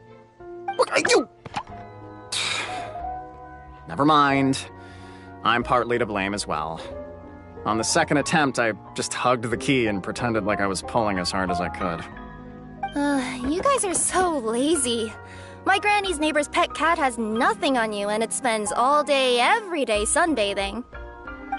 Anyway, you said you heard the voice of the goddess of fate at the end? That's amazing. There is a world beyond our own after all. What would you guys say to taking a trip to the outside world sometime? Otherwise, I got bashed in the back of the head for nothing. Depends. Do either of you know how to get there? But yes, I agree we should go.